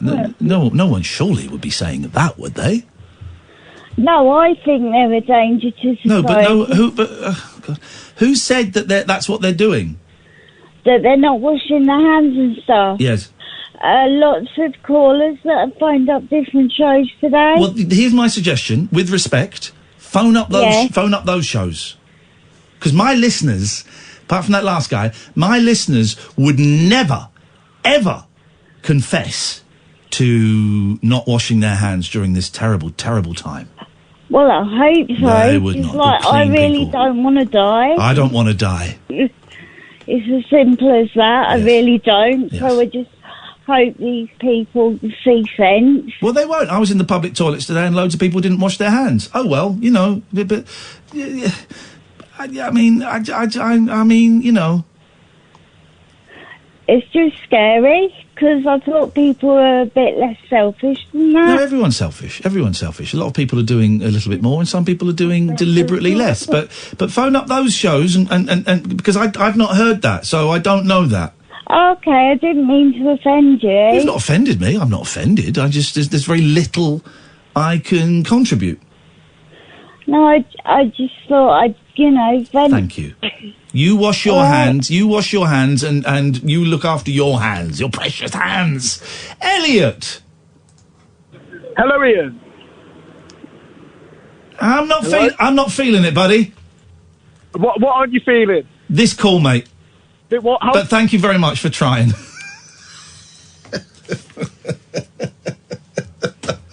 Bless him. Bless him, Catherine. That's what I say. Pete's a nice lad, isn't he? Yeah. I like him a lot. He's good, makes me laugh a lot. Yeah, he's really charming, and that's part of why his stream works. Is his charm. It's his charm, and I really enjoy it. 0344 499 1000 is the phone number. I mean, we can try.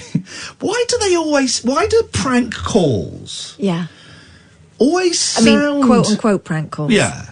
But why do they sound like prank calls? Because the person making them, in the cases that we've exhibited tonight, are taken in a kind of an energetic run-up. Yes. So you can hear them when you pick up the phone that they're getting ready to say their thing.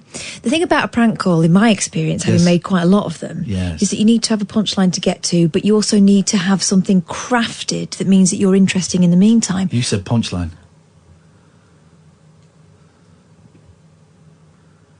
You did. You said. I mean, I don't want to call you out for it. You said punchline. I didn't. When we have these little conversations, how well do they go for you? Well, I can say milk. And I can say quarter. Well, you're cold. Late night, Iain Lee on Talk Radio.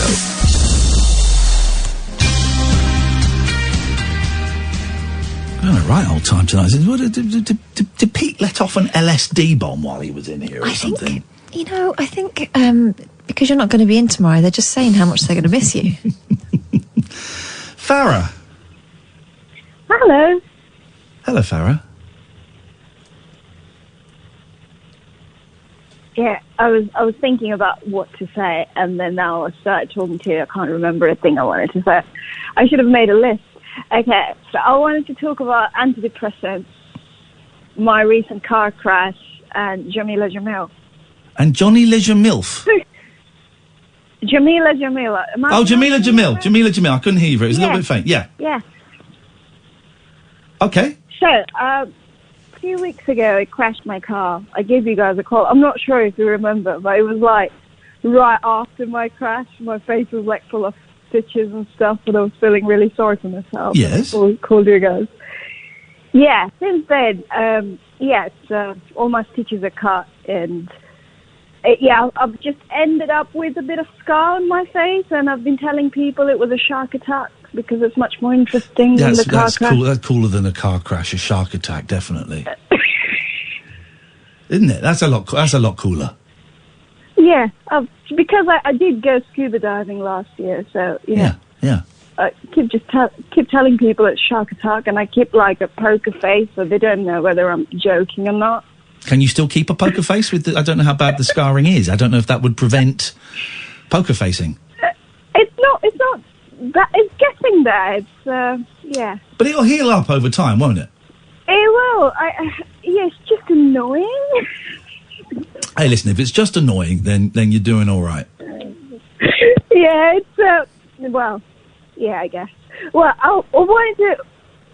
Okay, my problem is I always jump from one thing to another without finishing the first conversation, so you'll just have to stop me. Are you drunk or high? Genuine question. I'm not drunk, I'm not high. Okay. Either. It's just me, normal. Okay. Okay, I was listening to your podcast from France, and... We didn't do a podcast from France. No, but I was listening on Spotify. So okay, you were in France. Anyway, I were in France, yes. And the ads that starts at the beginning were in French and just made me laugh because it was completely not related to what you guys do. Right. I can't remember. It was in French. Okay. But yeah. But when you're listening. I'm gonna. Right. Okay. Your eyes are closed in front of your head. Open them, because we're gonna. I have absolutely no idea what you're talking about. Okay, so let's start again. No, God, no. No! What did you want to say about Jamila Jamil? I don't get it, why everyone hates her so much. Oh, I don't get think she's a wonderful human being. And even if people don't think she's a wonderful human being, I can't see anything that she's done. And maybe I'm missing it. And if someone can tell me, I'd love to know. Even if you don't think she's wonderful, I can't see that she's done anything to make anybody hate her. I don't see what she's done wrong or bad so that people hate her. I have my own logic, sort of, like, she's been doing this movement called I Weigh in Instagram, where she promotes, like, body positivity. Yes. And, encourage everyone to be, like, proud of how they look and da-da-da-da. That can't be a bad... No one could think that's bad. Not a bad thing. That's not a bad thing. No. But the problem is, because she is someone who's conventionally attractive, people think she doesn't have any right to talk about it. No, that can't be the reason people actively hate her, troll her, and wish that she was dead. I think there are, like, more than one reasons, obviously. Yeah. Because the thing is, if you're conventionally attractive, then people are like, oh, you don't know what it's actually like. But if you're actually plus size, then they would be like, well, you're just jealous. So you can't win either way. Right. No, I don't think you can. But yeah, that's one of the reasons, I guess. And then, what was the other thing? She recently came out as bisexual, and people are just thinking it's a publicity stunt, which I don't get it, because it's hard enough to sort of, like, come out. And it's up to, I think it's a personal choice when someone decides to come out as queer or bisexual or gay. And just because she is in a long-term relationship with someone who is a male, people think the whole thing is a publicity stunt. And I don't get that either. No? Okay. All right. Yeah, and the next one is, I think, a bit sensitive. Well, as a woman of colour, myself, I have never experienced racism in the UK, which is great for me. Excellent. But again, I'm not famous. I'm not in public eye. I don't deal with You're a not lot coherent. of people on Twitter. Yeah. On a daily basis. So, she's sort of like a minority among a minority. There's not that many. Yes. Okay. Farah, thank you for your call. Yeah. I'm going to move on, but thank you. Yeah. No worries. No more car crashes, please. Please. No more car crashes. Catherine. I think we need a little drink of water? No, what do you call it when you've had, like, a traumatic experience and you go and talk to someone about it? Oh, debrief. That's it. I think we need a little debrief about that call. She seemed like a nice lady, but I have no idea. Very little idea. Yeah. Well, Jamila, isn't it? Let's go to Christina. Good evening, Christina. Hello. Hello, Christina. Hi. I just wanted to fangirl on Pete. Sorry? I just wanted to fangirl on Pete. He's gone. I know, but I just wanted to make it known that I thought I met him at your show. Yeah. He was the sweetest, most loveliest person ever, and I've been following the VHS tape. Yeah. He's a nice guy, isn't he? He's a nice guy. He's doing something different. And can I tell you where I get a little buzz from this? Just a tiny little buzz, right? There are a few people that have started podcasts, that have started Twitching, that have started blogging, or so, and some of them have said that they have been inspired by me and Kath and this show to get off their backsides and to go, or to stay on their backsides in some cases, and to go and make something. And while I don't quite buy that, if we have in any way given people a gentle nudge just by doing what we're doing, then beautiful. If more people are making stuff as an indirect result of me and Catherine coming on the air and talking balls, then I'm thrilled. And that's the whole reason I've called for, just to say I appreciate that and I understand that, and so I just want to give him a thumbs up. There you go. And say, well done, Pete. It's amazing. I look at it. I've been following it, and I've been listening to you guys, and it fills me with joy listening that if you've got a little hobby and it's appreciated, it's amazing. There you go. Christina, thank you very much indeed. Jamie? Hi, Ian. Hi, Jamie. Oh, it's Jamie. Okay, hello, Jamie. How you doing? Hello. I didn't expect the answer then. It caught me off guard. Well, you did call in, Jamie, so you must have expected it at some point. I did at some point, yeah. There you go, yes. I know you're probably sick of hearing about coronavirus, and I apologise if I sound a bit under the weather. The reason I've called in, truth be told, is I am feeling under the weather, and I'm not sure what to do, given the new government advice that came out today. Okay, tell me I am medically trained and I'm allowed. You're not. Sorry? Call 111. What are you calling this idiot for? How dare you? Because I am medically trained and I've been given permission to diagnose people on the air. Wow. Tell them what to do. I think that's in breach of Ofcom guidelines. Well, Ofcom can kiss my chuddies. This is more important than Ofcom. Ofcom, that's all him and nothing to do with me. Do you have a cough, Jamie? Yes, I do have a bit of a cough. I've got a very sore throat and I've had a headache. I didn't ask about headaches or sore throats. My questions are very specific. Do you have a cough, Jamie? Yes, I do have a cough. Do you have a fever, Jamie? A mild one. Do you have trouble breathing, Jamie? Only when I look at you, Ian. You haven't got it. Well, okay. So stop whinging and man up. You are a bit weird, though, so I would isolate. Here's the thing. I don't know. I don't know. But the three key symptoms that I keep looking out for are a dry cough, a fever, and slight tightness, or maybe not slight, but a tightness, a difficulty in breathing. Those are the three things that make coronavirus the bugger that it is. So have you got it? Don't know. Probably not, but you probably will get it at some point. But today's advice was, if you have a cough or a cold, you should try isolating for 7 days. Okay, I think I'm going to do that because I don't want to pass it on to people at work. Thank you very much for your call, Jamie. There we go. It's that sorted nice and easily. Let's go to Shona. Good evening, Shona. Hi. Hello? Hello? Yes? I'm here to talk about music, actually, because I'm a bit sick of hearing about all this coronavirus stuff. I'm a bit sick about hearing about young people's music. Who's this, Billie Eilish? Who is this? Billie Eilish? AJ Taylor? What have we got here? No, my favourite band, Biffy Clyro, just announced their new tour. Do you know Biffy Clyro? They'll cancel it because of coronavirus. What's that? What? What? Oh, well, that's what I'm hoping. Do you think they will? Yes. Because that's what I'm really scared for, you see, because they're my favourite band on the planet. No one's favourite band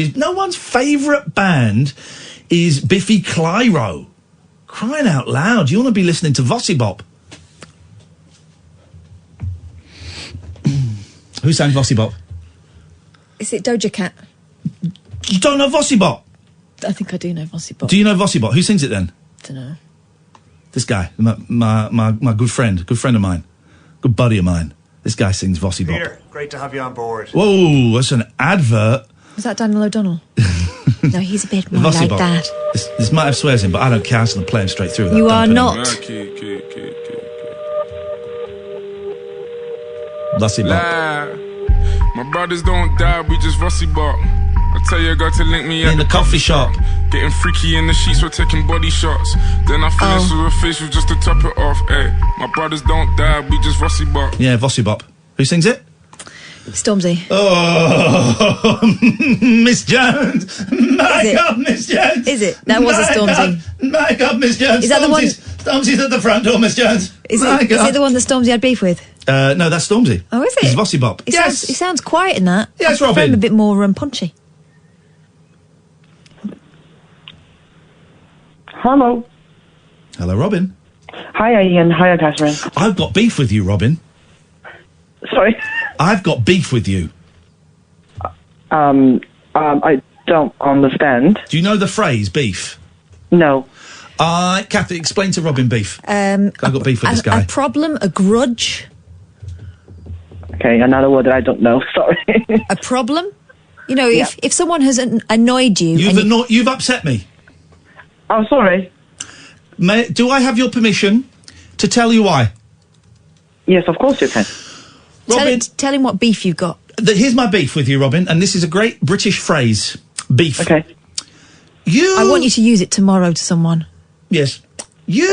Robin... I've got beef with you in a minute, Kath, if you don't be quiet, because I've got beef with Robin. I don't care about your beef. This is Robin's beef. Get your beef over there. Robin, you used to call us from China. Yes. When your English wasn't as good as it is now. Still wonderful, but it's so much more polished now. It was still an effort sometimes to understand. Mm-hmm. But now it's great, okay? I'm struggling. So Robin used to call us, you used to call us from China when your English wasn't that great. How long you been studying in Cardiff? About 6 months now. Right. How do I know that you're studying in Cardiff? I don't know how to prove that. Should I say I'm studying Cardiff University? Robin, how do I I know that you're studying in Cardiff. Yeah. How do I know that? I don't know. I'll tell you how I know that. Okay. I listen to Jim Davis. Busted! And there is the beef. I listen to Jim Davis on a rival radio station. Robin's phoning up all the time. Oh, and do you know what else, All Robin? I've got some additional beef. Yes, Catherine. Guess where we were this weekend? Cardiff. Honestly, I listen to Jim. Jim's a mate of mine, and I listen. And Robin's on. It's like the Robin show. It's like Jim and Robin. Hold on, that's my Robin. And I'm going, hang on. Robin's English has improved immeasurably, and he's phoning up Jim all the time. Now, here's the thing. I know that Jim's show is coming to an end. I think it's coming to an end this week. So now Davis is out of work. Robin's sniffing around for other shows to phone. Here's a phrase for you, Robin. Look what the cat dragged in. Honestly, I listen every time you call down, I go, but why doesn't he call us anymore? It's nice to talk to you, Robin. How are you doing, my friend? I'm all right, thank you, Ian. I love Jim. There is a Twitter gang just called Jim Davis Live. Me and my friends, quite a few friends who know each other online. We start conversation there. We knew each other, and we were really sad about it. And the news that the show's going to come to an end. But there's a good news that Jim is staying on that station on Sunday evening. So we still got once a week to speak to Jim. Oh, well, here's the thing, Robin. I've got Jim's phone number, so I can speak to Jim. Anytime I want. Anytime I want, baby. He's a good man. Next time you speak to him, send him my love. He's a good man. What can I do for you tonight, Robin? Yes, I'm being a bit confused about coronavirus situation, and given the news I heard every day about the government decision to contain the virus. Yeah. Because this weekend there will be I think it's a Six Nations match between Scotland and Wales, held in Cardiff. There'll be lots of people coming to Cardiff to watch the game. Stay indoors. Stay indoors. Lock your door. Cover your face. Don't go out. Would be my advice. Exactly. Given the situation, because I can't see a reason why government don't postpone or cancel the game for now. Money, and because that they are doing the sums that I disagree with. They're doing money versus life. How many lives can we afford to lose versus how much money can we afford to lose? That's the sum. Yeah, because I certainly think that's. I can see what's coming from. Nothing's good or bad, because back in China, since they've been getting better, some countries have been lifting the serious measures of containing. Have you had any racism because you're Chinese? Has anybody had a pop at you for bringing that virus over here? I had that experience. It was in February.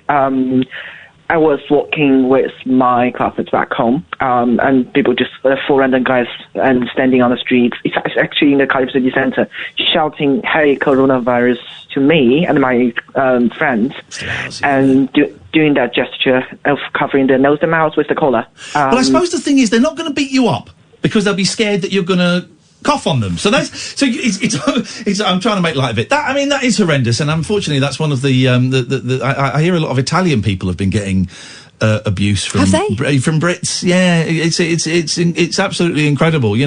How are your mum and dad safe? Because they're in mainland China, aren't they? Yes, they're from Jim Show. Okay, they're not in Hubei province, so relatively situation is much better in my hometown. In my hometown, I think it's about 197 cases now, but all of them have been recovered and left the hospital. So now there's no current cases in my hometown city. My mom works in a pharmacy, so she deals with the situation when it was getting serious. She's dealt with people who need help every day, and she covers the job of other people for those who can't come back because they're quarantined. So she works overtime during that period of time. But now she's working as normal now. She don't need to work extra time now since other people's coming back. I'm happy for that. My dad is going.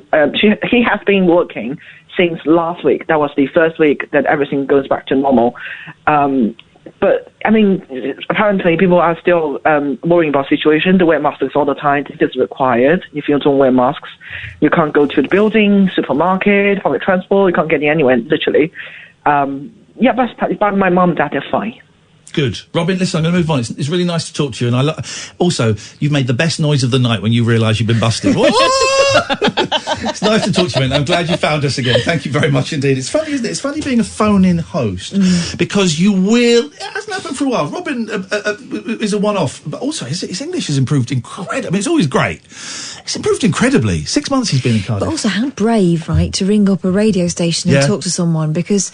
You know, when I was a languages student, that's kind of one of the most daunting things to speak to someone on the telephone because you don't have you can't use gestures. Yeah, I'm glad he's discovered us again. Thank you, mate. But one of the things of being a phone-in host is hearing your callers phoning up other radio stations. Now, there are some callers who I don't consider ours.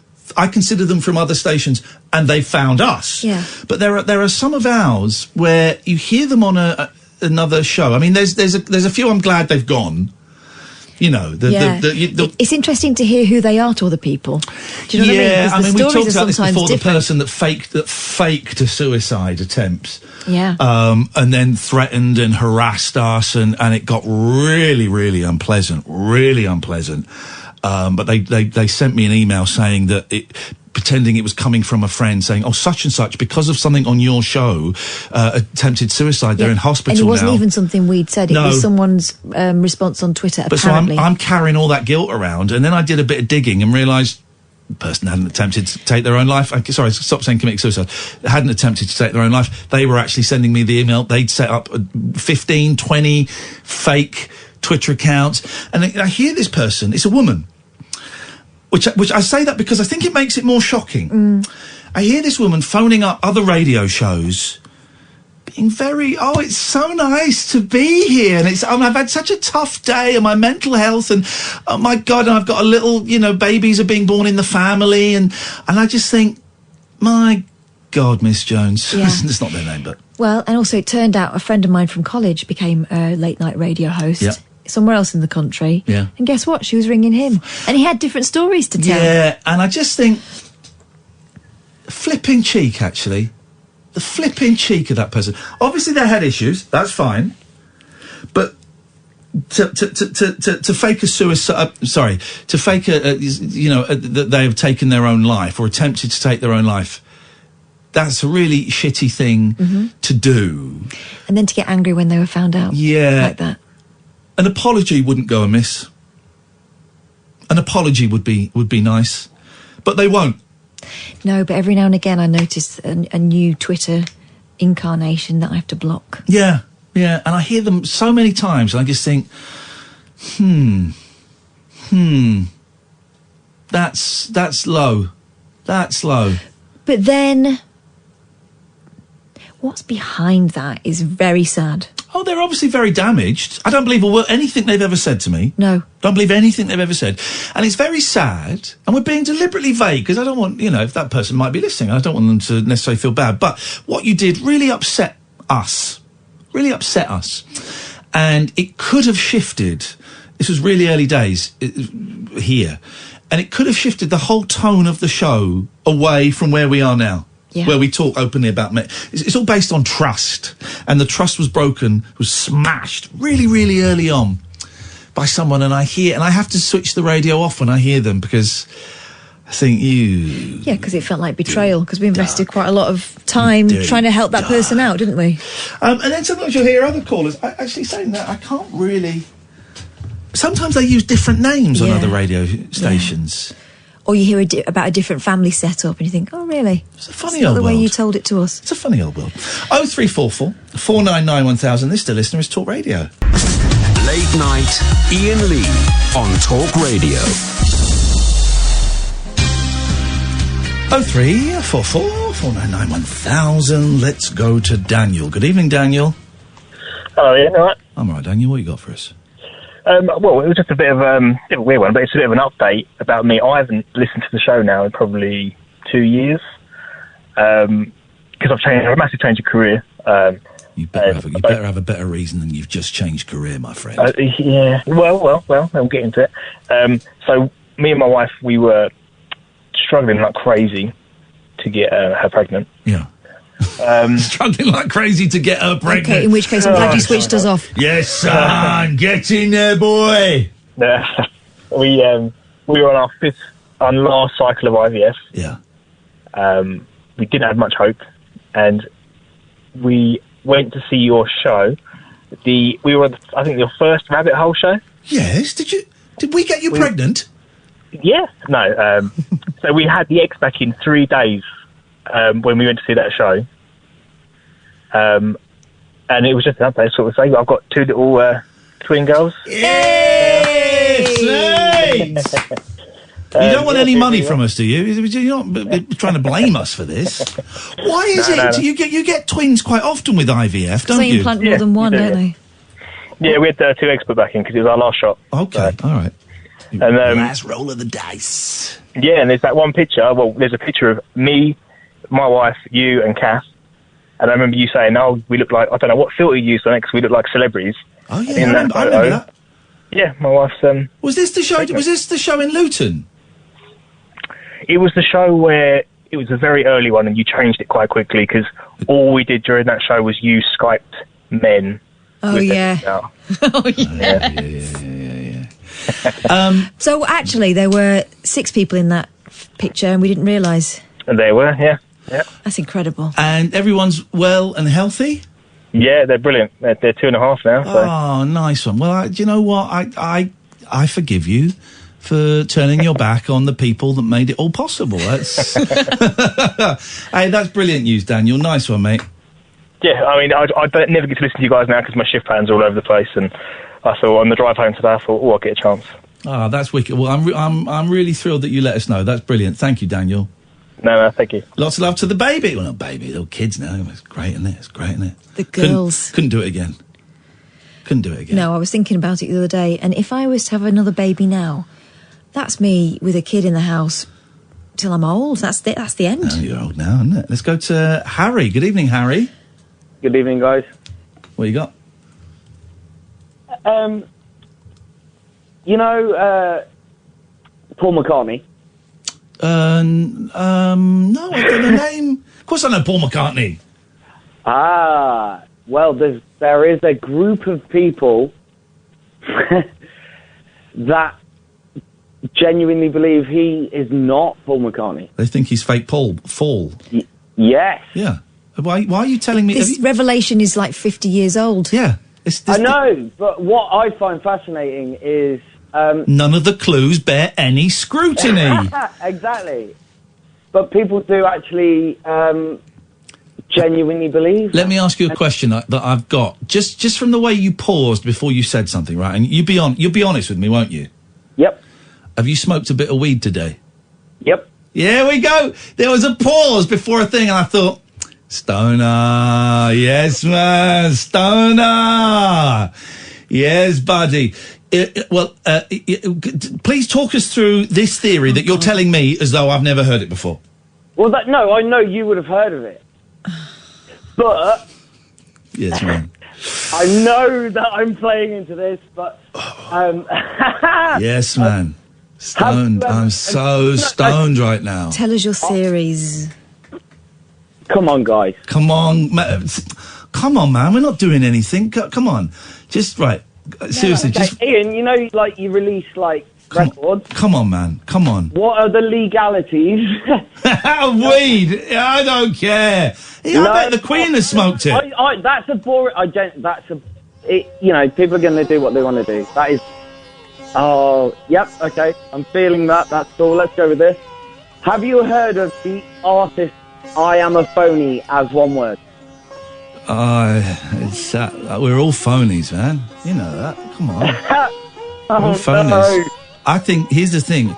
I watched The Matrix again, and I think it's a documentary now. I think Keanu Reeves. Don't do this. I think Keanu Reeves knows. He just knows, man. Totally, man. He's switched on. He just knows, Harry. Otherwise, why would he make I it? think it's funny that people believe it. But why would he make it if he didn't know? You know Speed is based on a true story, right? Well, then why isn't The Matrix? Man, it's the truest story. Jesus is The Matrix, and we're all in him. Continue. So glad I gave up weed. It was just a real, pause before he says, I thought, stoner. Here we go. Here we go. We're back. I used to smoke so much weed. 300 quid's worth of skunk a week. My God, you I must was on telly money. I had the place and this is the impact it had on my life. When we were looking for our first place to buy, it had to be a top floor flat. It had to be a top floor flat so that the smell... and they're insane. And we saw some amazing places that we couldn't buy because it would have given the game away. Well, my neighbours in my first flat had no such scruples, and we were either end of a really small corridor with sealed doors. Yeah. And they tried to convince me once that they got burgled because their cat opened the window. Right. Oh, man. Right. Well, I suppose it could have happened. You smoke all the time. All the time. Would when I was doing Rise, a breakfast TV show, I had to leave at 3:30. I'd have 2 joints before I went. Flipping out. And I'd roll 2 joints to have on the roof before I went on. And you thought no one knew? I don't think anyone did know. Oh, come on, you must have stunk. Oh, they might have smelt it, but that was the only way I could function. It was the only way I could function. Isn't that nuts? Isn't that sad? You're wake and bake. And I used to think when I was taking drugs that I was like a warrior. I was like a warrior on a bold psychedelic journey to break on through to the other side. That kind of vibe, man. And I just think of all that money. I had to do... here's a headline for you, Daily Mail. When one of the ways of working the 12 steps, at some point it is suggested you might want to add up all the money that you spent on drugs. £250,000 quid. Easy. Well, that's a house. That's the mortgage, yeah. Easy. It's nuts, isn't it? And the reason you do that is because you kind of... It's difficult to think, I spent a few grand. Maybe it's the coke at the end was $2,000 a week, that's where it was going. Then you see it written down, 250... Holy... And you just look at it. Yeah. You look at it. You look at that. You think, well, that's both my boys going to a private school for their entire school careers. That's a mortgage. That's, a lifetime of great holidays. And it all went up in smoke or up my nose. Yeah. And there was a few other kind of druggy things that added on to that as well, but... God, that's the equivalent of Gillian McKeith opening the Tupperware. Look at your poo. And it's great. It's a really humbling thing to do. Also, you need to bring home the futility of it. Yeah. And you do that quite far into the steps. If that's the first thing you do. You go, oh my God, I need a joint. Yeah. To get there. So you do it. I think it's like maybe step 4 or something. You do that and you go, okay. Wow. And it just... This is over a decade, but still, and I was on TV money. I can't, and it's... But also... Not proud of it, but it's not bragging please don't think I'm bragging. The fact is, for the most part of it, none of that was fun. Really expensive, not fun. Oh, and now, yeah. I was stoned on Rise. I was almost never coked up on Rise. I think there were maybe 2. One where I was coming down and one where I was going up, but that's it. The rest was stoned. For example, this is... Let's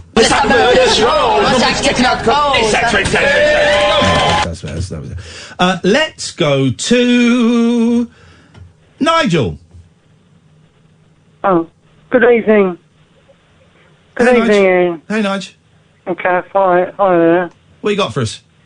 And I just needed to to talk to you about the coronavirus. You've come to the coronavirus hotline. How can I help you? Yeah. I can't afford to stock up with food and stuff in case I do get stuck at home, you know? Yeah, I know. That must be a worry. But I've been watching the telly just now, and it's beginning to worry me a lot more. Are you washing your hands with warm water and soap? Well, I'm always washing up all the evening. No. It's a very specific question. Are you washing your hands with warm water and soap? Yes, when I'm not washing up, yeah. Great. Well, it's different from washing up. It's really different from washing up. You have to wash your hands. I'm saying my hands, I'm always washing the clothes and washing clothes. It's different from that. It's different from that. Yeah, but I've not been I don't think I've been near anybody who's got it. We just don't know, Nigel. We just don't know. No. Here's the thing. You're slightly older, but you're also you're very fit with your lungs because of your cycling. Yes, I've been to Maidstone today, and that's 12 miles. I would. I reckon you'll be. I reckon most of us are going to get it at some point. Well, yeah, it's very frightening what you hear on the No, it shouldn't be. It shouldn't be frightening. It shouldn't be frightening. It's people over 70 generally who have lung problems that are dying. Yeah. And it's not all of them. Of course, yeah. More people are recovering from it than are dying from it by a long, long way. And you don't expect to get it yourself, then? I do expect to catch it at some point. But does it last very long when you get it? I don't know. I've not had it. There's different people. 3 weeks maybe. Everybody's different. You think when everybody's different. So I'll try not to worry. And it's just that fact is that I can't afford to stock up with because I've got no money again until next week. Yeah. You know, for food or anything. Yeah. And so I can't really do anything about that. No, you can't. You just got to do what you can do. Keep washing your hands. Try not to touch your face if you can avoid it. And don't go out to crowded places. Well, I have to go to shops. Yeah, but only go if you have to go. I went to the food bank today in Maidstone. The lady helps me. That's in a charity shop. Why are you going to charity shops? Wait, no, the food bank in the charity shop. Food bank's in the charity shop. Okay, fine. We'll go to the food bank in the charity shop. I get quite a lot of stuff from them, but it means that I have to go into Maidstone. Yeah. Well. But anyway, so you think if you're fitter, you stand a chance of getting over it better. Here's the thing, right? For some people, it's just a bad cold. What, the virus is? For some people, it can be just a bad cold. It could be a mild cold for some people. Oh.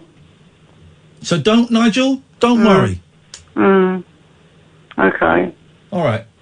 So, well, you don't want me to sing tonight, do you? Shall I do it tomorrow night? Yeah, do it tomorrow night. It'd be really good. Tomorrow night. Why not Monday? I tell you what, Nigel, I'll give you an hour. I'll give you an hour on tomorrow night's show to sing whatever you want. No, I tell you what, Monday's looking really good. Friday is singing night, Nigel, we've decided. So are you both on Monday night then? Yes. So tomorrow is singing night. Monday we can't sing for religious reasons. Yes, you can. So what do you want me to do? Do you want me to call Friday. We sing up on Friday. We sing up on Friday. Friday. Talk Radio. Talk Radio across the UK. Late night with Iain Lee on Talk Radio. Okay. My name is Yasser, and I am a massive racist. Well, I'm not the kind to kiss and tell, but I've been seen with Farrah. I've never been with anything less than a 9. So fine. I've been on fire with Sally Field, gone past with a girl named Bo, but somehow they just don't end up as mine. It's a death-defying life I lead. I take my chances. I die for living in the movies and TV. But the hardest thing I ever do is watch my leading ladies kiss some other guy while I'm bandaging my knee. I might fall from a tall building, I might roll a brand new car, 'cause I'm the unknown stuntman that made Redford such a star.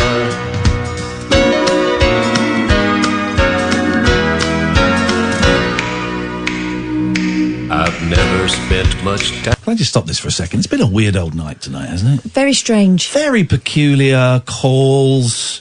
Very peculiar vibe. Everyone's just a bit wibbly. It's not full moon. No. Checked.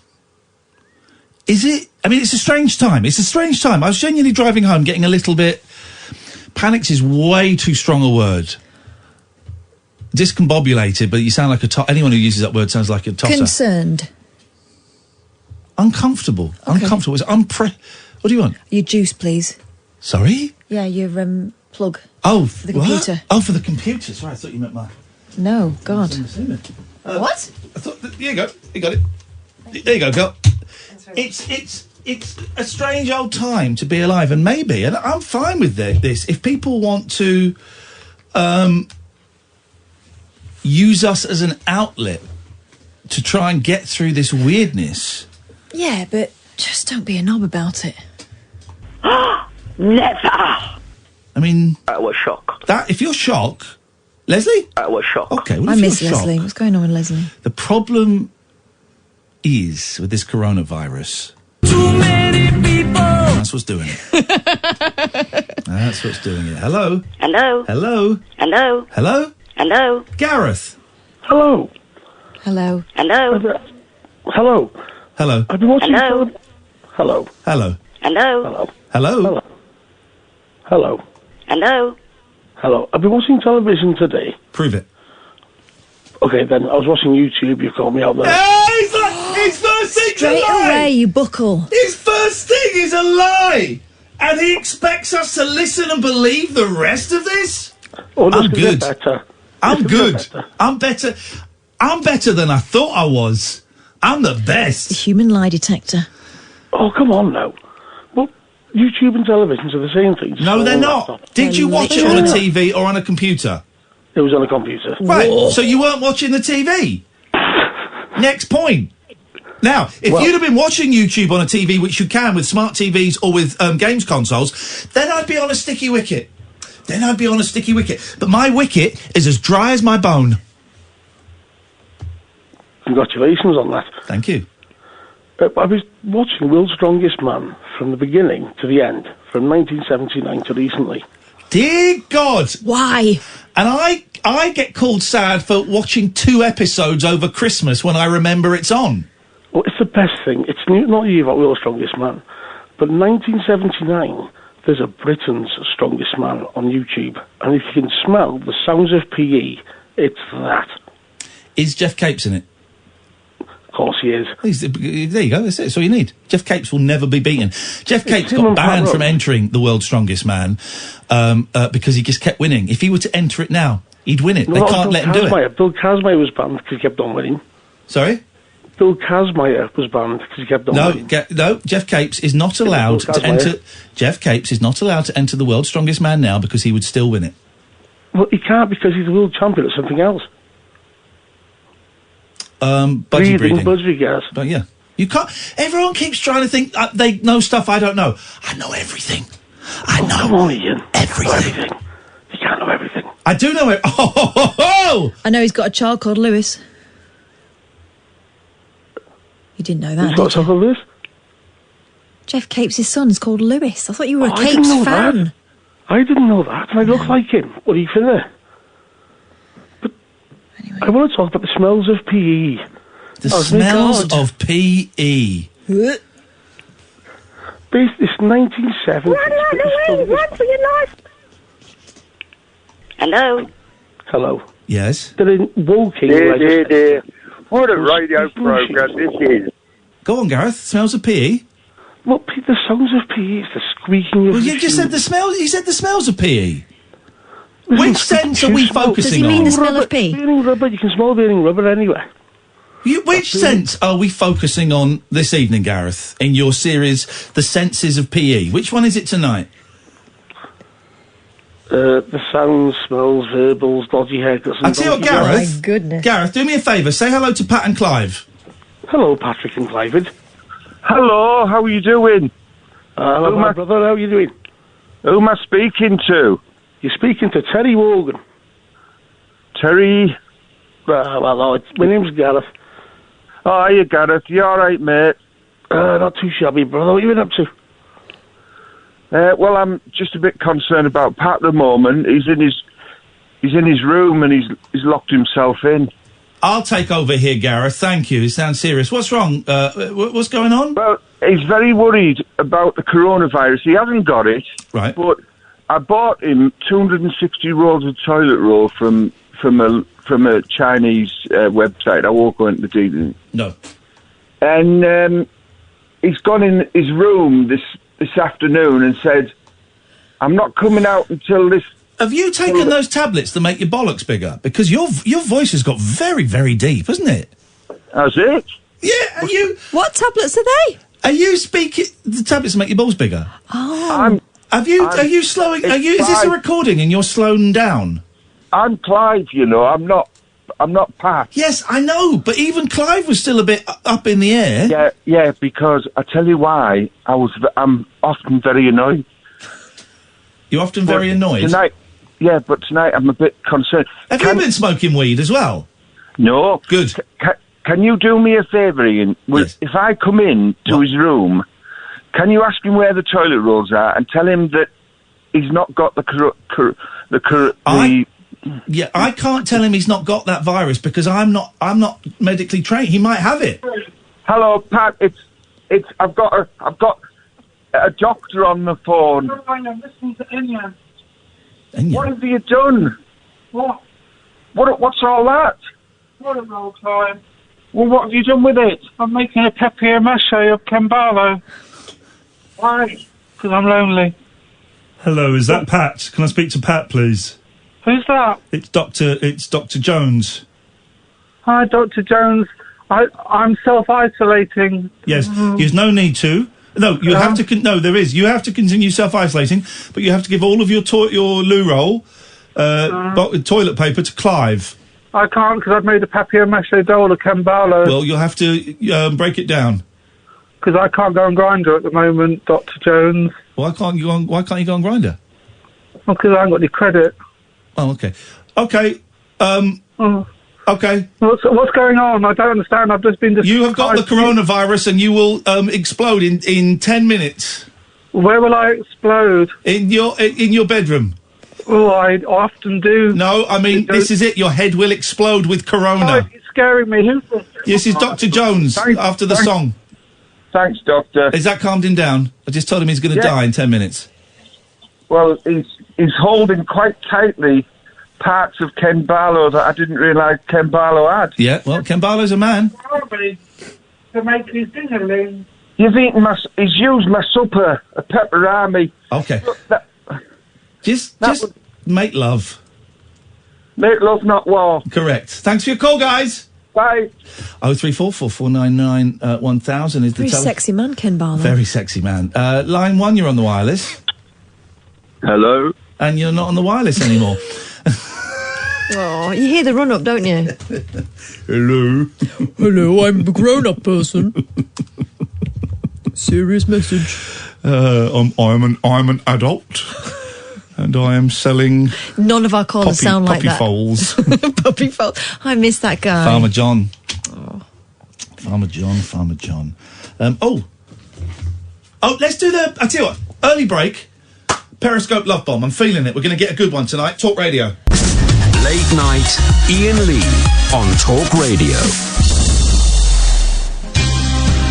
Okay, so we're going to go to Periscope. Get your fire up the Periscope on your tablet, your phone, or your lappy.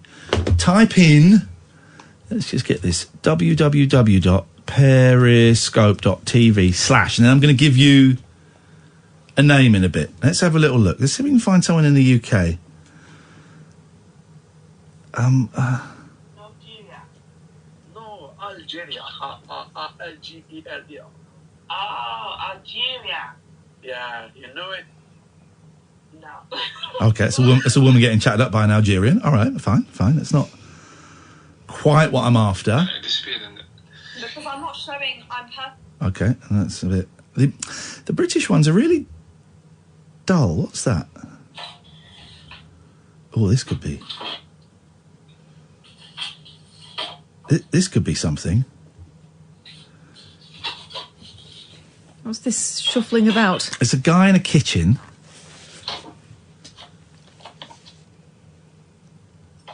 What's he cooking up? Oh, no, I've got people around me. Oh, okay, that's fine. No worries. You got people around me. Do we? I want to do a British one. All right, we're going in. We're going in. Go on. What we got? I'm just worried that we might get a swear. This might not be it. Let me just check that this works. Okay. Right, so periscope.tv / letter R, number 7, OWDYY. R7 OWDYY. R7 OWDYY. I'm going to tweet it. I'm just worried this might get a bit sweary, so I'm just going to listen in. If it gets sweary, we're going to bail. How old are you? Oh. Okay. So it's just a young man. Oh, cool. You're young, mashallah. She's 21. It's fine. 21. It's fine. Fine. I'm 22. He's 22. I'm 22. Okay, let's go in there. This is going to freak him out. If he's chatting someone up, this will blow. He's going to get totally busted. R7 OWDDY. Periscope.tv / R7 OWDDY. What do you do? You study? Really? You model? You're a model. Very smart. Very good. Okay, all right. We're out there, guys. Abort. Potty mouth. I think there was one of those swears may have slipped through. I don't think it did, but this is not about show's not about swearing. We don't like language like that. If one got through, I apologise most humbly, and that's not what this is about. So we've bailed out of there. I did use the dump button, but I might have just been a little bit late on one of those. So he's showing off to a lady, isn't it? he was showing off to a lady. He was showing off to a man pretending to be a lady, pretending to be a model. Just so happens to be online now. Oh, God, talking to him. Random blokes. All right, we're out of that. We're out of that one. Abort.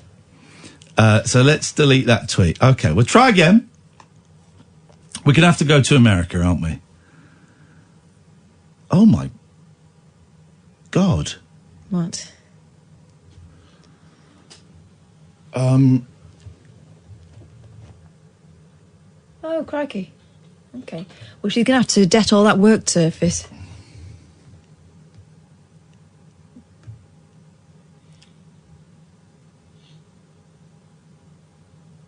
Why is she scratching herself down there? I think she's lost something up there. Okay. Dear God. My advice, leave it alone, love. Dear God. That was a shock. Not as much of a shock as her mum's going to get when she gets back, sees her in the kitchen like that. Are you allowed to do that on there? We basically saw a young lady, a naked young lady, pleasuring herself. Are you allowed to do that? I thought... But in a really weird way, like cocking a leg up on my mum's marble worktop.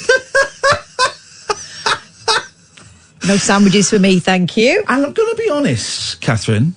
quite unsexy. Yeah, it was. It just looked awkward. Quite unsexy. And unhygienic.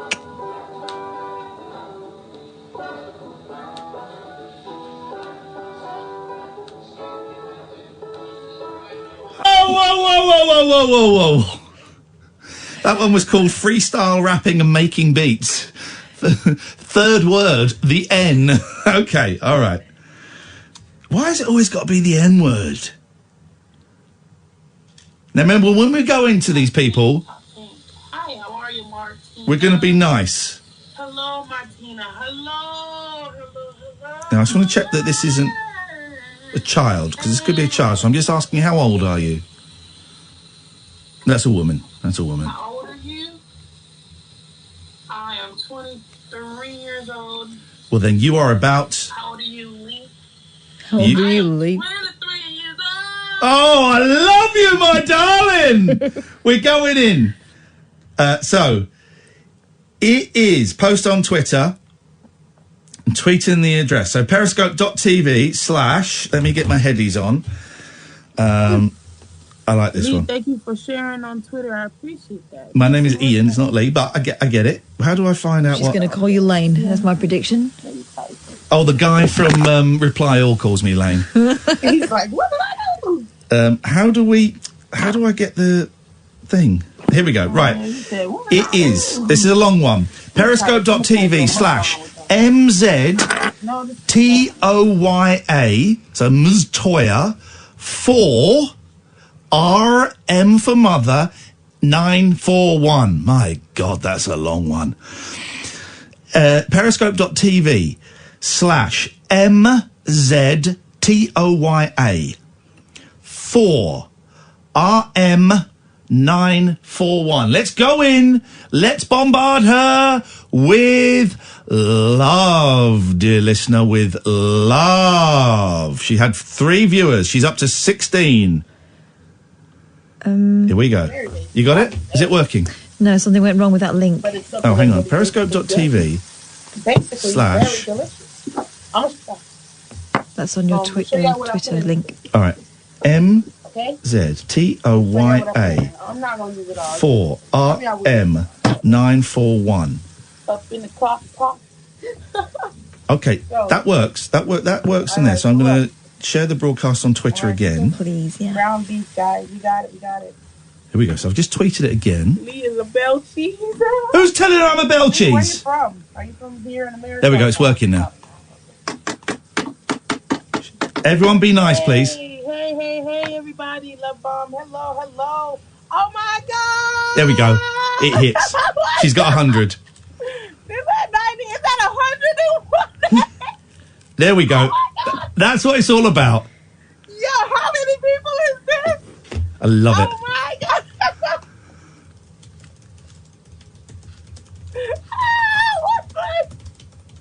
What in the world just happened? What just happened? What? You're on UK radio. 140 people, gone from 3 to 145. Y'all are lying. Oh, my God. Hello, UK. Hello. I love it. Oh, my goodness. I can't believe this happened. Oh, my God. I'm so excited. Hello, UK. Hello. Shall I see if I can call her? Yeah. Gosh, how are you? Hey, UK.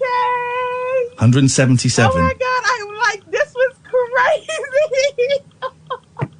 Yo, this is crazy. Oh, this is what it's about. I'm joining as a guest. Here we go. Funny. Oh, my God. I love this. This is crazy. Hey, Toya, can you hear me? I can hear you, Lee. I can hear you. How the you got over 200 viewers. How the devil are you, my dear? Lee, this is crazy. What did you do? Whereabouts are you in the States? I am in Jacksonville. Oh. Jacksonville. We are in London. You're live on talkradio.co.uk. We just saw that you were streaming and there weren't many people. So we thought we'd come and send some love. Yes! Y'all are so crazy. I am like excited. I didn't even listen, Lee. Yeah. You are fabulous. This is crazy. Look at Lotus. Look at what's going on, girl.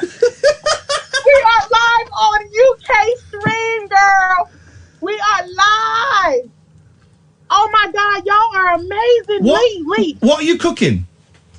I'm cooking some, let me slow down now because I'm going to end up messing up some stuff. Yo, Lee. Hey, Lee. Yeah? I'm making some, it's like a cheeseburger, hamburger helper. Ooh, yes, please. I'll have 2, please, Toya. You got 2 coming up. Thank you, baby. That's what I'm talking about, baby. Hey, yo. You got 2. How are you doing? What time is it over there? It is. Let me see. Uh-oh. You know my crazy. Yeah. This is what... 8:25 to zigzag. And is there anyone else there with you? Yeah, that's my dog. My dog here. Let's see the dog. Chestnut. His name Chestnut. Yeah, his name Chestnut. What's the dog called? Chestnut.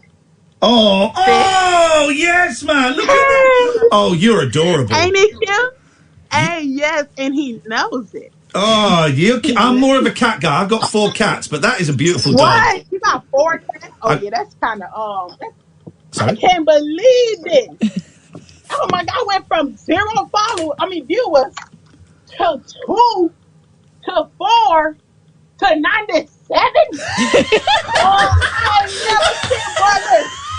Y'all is so serious. Okay, let me show y'all what I'm making with the seasoning. Yeah, what give us a cookery lesson, Toya. I'll give you a little ASMR if you need it too. Here we go. Listen, season salt. Just to put the season on the. I don't measure because I ain't got no measurement. I just yeah. Yeah, that's what I'm talking about. Oh yeah. Baby. Okay. Garlic powder. Garlic powder. We like garlic. Put a load of that in. It's good for you. We don't need to measure this out, obviously. Over here, honey. It's just good. All right, now listen. What is that? What is that? Black pepper. Yeah. Oh, I thought this was going to be some secret ingredient. Oh, yeah. Yep. Dab it in. That's it, baby. Yeah. She's loving this. Dab it. Hey! Now, I just found out about, listen. I just found out about this seasoning. Meat tenderizer. My God, you Americans are weird. Now, I haven't used it in a minute, but we'll use it later. Guys, you've got to be watching her. She's incredible. I love her so much. We're going to use it. We're going to use it today. Okay. Did I tell you about the chili powder? Chili powder, whack it all in. I usually put chili powder in my meat too sometimes. So. I love it. We'll put it in heavy. All right. Now what we're gonna do is whip this butter up, boy. Hey. Yesterday I did a little spaghetti and a mukbang on spaghetti. Yeah, mukbang. It was so good. Wasn't it good, Lotus? You was eating with it. Baby. Hey, what they say? Yes, my lady, this is good enough for Her Majesty the Queen herself. Yes. Oh my God, I can't believe it. I actually got a little audience going on with me. Now I feel like I'm a real chef. Who were you talking to before we came? I was talking to, my friend Lotus will be in here. She down there right there. Where is she? She's been very quiet. Get her to phone in. Come on in here, Lotus. What you waiting on? Why you acting like that? Come on, girl. Don't be shy. Get on up here with these toes now. Come on, Lotus. Come on. Lotus Lane. Lotus Lane. Lotus Lane. God, that's what's wrong with the phone now. Come on. Y'all stop it. Y'all know I'm trying to invite y'all. Come on now. That's right. All right. All. Oh, baby! Yeah! Hey, guys, you gotta get cash in here now. Yo, wait a minute. I'm not ready. There's Lotus. Hey, yo, share the live. Everybody share it. We finna get lit now. Yo. Oh, yeah, hello, Lotus. Hello, how are you? I'm very well. Do you actually know Toya? Yes, this is a good friend of mine. Why do you hang out with her? She's clearly absolutely nuts. She's a doll. She has that energy. She's just dope. Is she a good cook, or are those burgers going to be disgusting? No. They're going to be fantastic. Yes, thank you so much. Toya, I want a big old bite of them burgers. These ain't no burgers. There's a lot of people in here. These are hamburger help. It's got bad. Let me show you something. So I need to know who you are, sir. Did you swipe on people in here? We just every now and then we do it. What is that? It went from. What is that horrible? Okay, let me tell y'all something. What is that horrible yellow jar?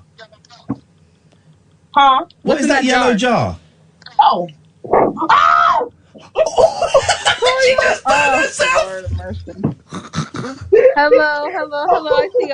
I see all of you guys. Hello, you beautiful people. What's going on? I ain't realized the stove was that. Serious burn injury has taken place. I'm afraid Toya has just died. At least I don't get burnt. I just bounce back. Ragu. You know I'm a bounce back. Listen. Oh my God. Double cheddar ragu. Yeah, I'll have that. Yeah, I use that. Yo, I see my name all throughout. Yo, this is about Toya. This is not about me. Y'all show Yes, Toya it is. Y'all show Lotus some love. Now listen, I need to go back and do the radio show. I'm going to let you get on with your cooking. Oh my God, hold on. Look, what's your radio station? We need to shout your radio out or something. What we need to do? You need to go. If you go online, you can listen now. If you go to Talk Radio, that is crazy. talkradio.co.uk. I'm so. Wait, hold on. Before you got right, you know I got it right now. Oh my God! Have you got a computer or something? It's right there. I got you. It's right there. www.talkradio.co.uk. It's right there, Toya. I got you. Talkradio.co.uk. Okay. I'm on with my friend Catherine for another half an hour. Hello. Oh my God! Shout out to Catherine. Big up yourselves. If you listen, we're on for another 30 minutes and then we're going. So listen. We will see. We have to go. We'll see you later. You've been such a lovely sport. Bye, Enjoy your burgers. Nice to meet you, Toya. Nice to meet you, Lotus. You got likewise. We will see you again. Take care, my love. Bye-bye. Bye now. Bye, everybody. There you go. That's what it's all about. I think that went rather well. That's what it's... I knew there was a good one in the atmosphere waiting to be grabbed. What a delightful woman. Yeah. I love it. That excitement. That's what it's about. But she went straight into demonstration mode with the old cooking. I mean... That ragu looks disgusting. This is Talk Radio. Late night, Iain Lee on Talk Radio. Yeah. That's what it's about. That's what it's about. We could sit here scare you about coronavirus and tell us how we're all going to die and is Boris Johnson doing a good job? Is he doing a bad job? What should we be copying? We could do all of that. Or we could just go and find a lovely human being who's making burgers with a disgusting ragu cheddar sauce. Double cheddar ragu. And go and make her night. She had 2 people watching. We peaked at about 270 at one point. It blew... That's what it's about, is that scream when they realise those numbers are going up and up and up. That's what it's about. That's what it's about. Maybe, I mean, she's still doing the demonstration. My God, that was what it was all about. Thank you, Toya. Thank you. And Lotus, that was good. They're getting better, those love bombs. Yeah. They're getting better and better. We've had some really good ones recently. It was nice. Those 2 are a joy. Wasn't that fun? Yeah. Wasn't that fun? I hope, you know, we had 270 people join us at one point. We have about 50,000 listeners. I hope it works for those of you that can't see it. I think it would have done with her. I mean, she had a brilliant turn of phrase and everything else. Her expressions were hilarious. But, yeah, I think it worked. I think it works. Nolan said this was just a bit of sunshine for a dark world. That's it. 0344 499 1000. Catherine. Yeah. Have you got anything that you're not saving for tomorrow night's show? In other words, what's your third best story? I'm not saving anything for tomorrow. You know, yesterday we were talking about the stagman in Grimsby. No. Yeah. Oh, yeah. Yes, I do remember. Well, it looks like they've had a job lot, the Daily Star, from this same paranormal society, because apparently there's a werewolf as well in Lincolnshire. Oh, right, yeah. I mean, it can't be in Grimsby, can it? Let's find out. Let's find out. Let's investigate. Lincolnshire locals have been terrorised by a huge dogman creature for hundreds of years. A huge dogman creature? Yes. Okay. That's according to a paranormal expert. It can't be Lee Solway, can it? Yes, it's Lee Solway, host of the Realm of the Supernatural podcast. He says there have been reports of a giant dog-like creature in the region, or big dog. No, that was my addition. Dating back to the 1600s. Mr. Solway says there was a particularly eerie encounter in 1995. Ah, yes, the summer of love. When a local Grimsby official was notified by a security guard that something that looked like a It's Grimsby again, everyone. Looked like a werewolf running around. It's just this bullshit. Had been spotted at a caravan park. Where else? Yeah. If I was going to be a werewolf, caravans. It's just, surely it's either... There's loads of places to cock your leg. It's either someone's brought a big dog and they're not allowed to, or it's like a hairy child. That's what you often see. When the man arrived on the scene to investigate, he found a van parked on the road with no one inside. Hence the werewolf theory. Yeah. I mean, he could have just buggered off. Were there a pair of jeans all ripped up? Terrified... No, he was still wearing those, like, you know. Terrified locals hiding nearby called out to him to run, saying a huge wolf with glowing eyes had chased off the previous guard. Oh, I'm just going to follow Toya. I just want to go back and follow Toya. That's what I'm doing. The official never saw the creature, you don't say, and the first security guard never returned to work, almost as if there was no first security guard. Yeah. So hang on, they go to a caravan park in the middle of the night, and people say, watch out for the werewolf. And that's the story. Oh, that's it? No, but he went. Oh. Locals said, you've got to run, there's a werewolf. The other security guards already run away. No one saw anything. And there was a van with no one in it. The basis of this story. Have they confused werewolves with doggers? Cruising guys. Is that what this is? American cryptid fanatics have long documented sightings of the folkloric dogman. Folkloric? From folklore. Yes, yeah. No doubt. Even capturing said creature on camera. Let's see it. I bet they didn't. Let's see the picture. There is a link. Hang on, let me see. Video loading. Terrified man spots dog man in the woods. I bet he does. Let's see the dog man. Is this thing on?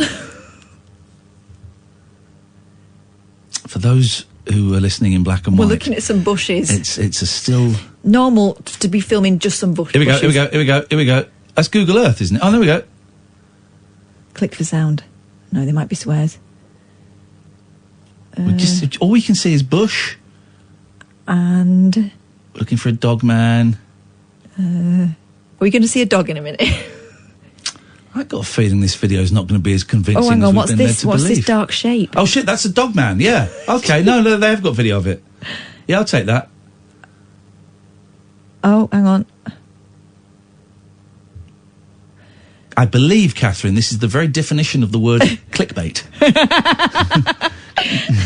Yeah. So you'd be astonished to know here. There's a fuzzy shape in the bushes in some woods. Yeah, let's call it supernatural experiment, shall we? That'll explain why we were in there. Hang on, so let's stop this nonsense and go back to the story I was already telling you.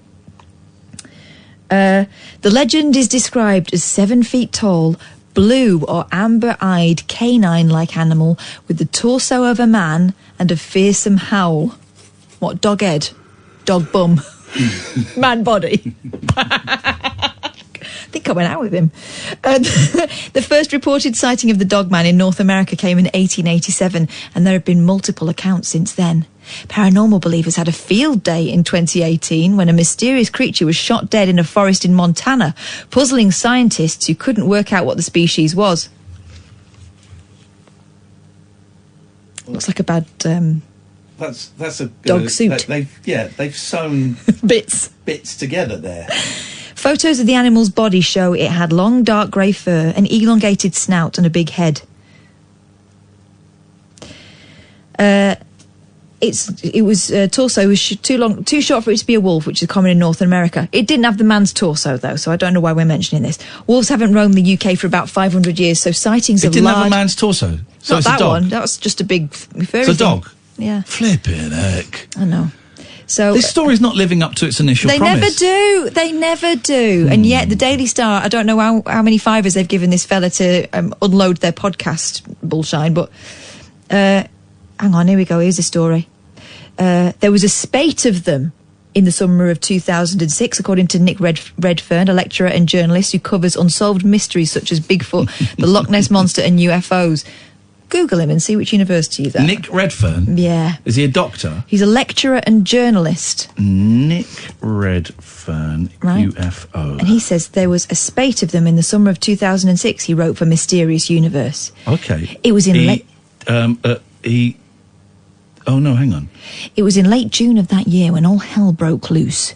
Reports flew around Staffordshire, England's Cannock Chase woods, to the effect that nothing less than a fully grown wolf was wildly roaming the area. Early on the morning of June 28th, motorists on junction 10A of the M6 motorway near Cannock jammed highway agency phone lines with reports of a wolf-like creature seen racing between lanes at rush hour. Here we go. From 1984 until 2001, he worked as a freelance feature writer for the Daily Express, People, Western Daily Press and Express and Star newspapers. Between 1996 and 2001, he worked as a freelance journalist for British newsstand magazines The Weekender, Animals, Pet Reptile, Military Illustrated, I Spy, The Unopened Files, and The X Factor. In 2003, Pocket Books New York published Redfern's book Strange Secrets, Real Government Files on the Unknown. And in March 2004, they published his book 3 Men Seeking Monsters, 6 weeks in What pursuit... was that about? 6 weeks in pursuit of werewolves, lake monsters, giant cats, ghostly devil dogs, and ape men. Ah. 3 weeks, though. That sorted it, did it? He's written... These are some of his books. Man Monkey, In Search of the British Bigfoot. Man Monkey. Body Snatchers in the Desert, The Horrible Truth at the Heart of the Roswell Story. Oh.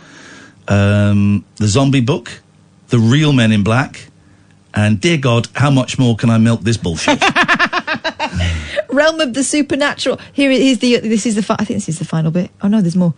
There's evidence of other phenomena in Lincolnshire that seem to indicate strange activity in that area. We heard the thing about the deer man yesterday. Realm of the Supernatural co-host, Finchy. Finchy. You all right, Finchy? Took a photo of 2 bloody deer legs. That's not me swearing, they were just strewn across the A18 near Humberside Airport soon after a huge creature described as darker than the night by some drama person was spotted nearby. Mr. Solway also photographed a bizarre twisted tree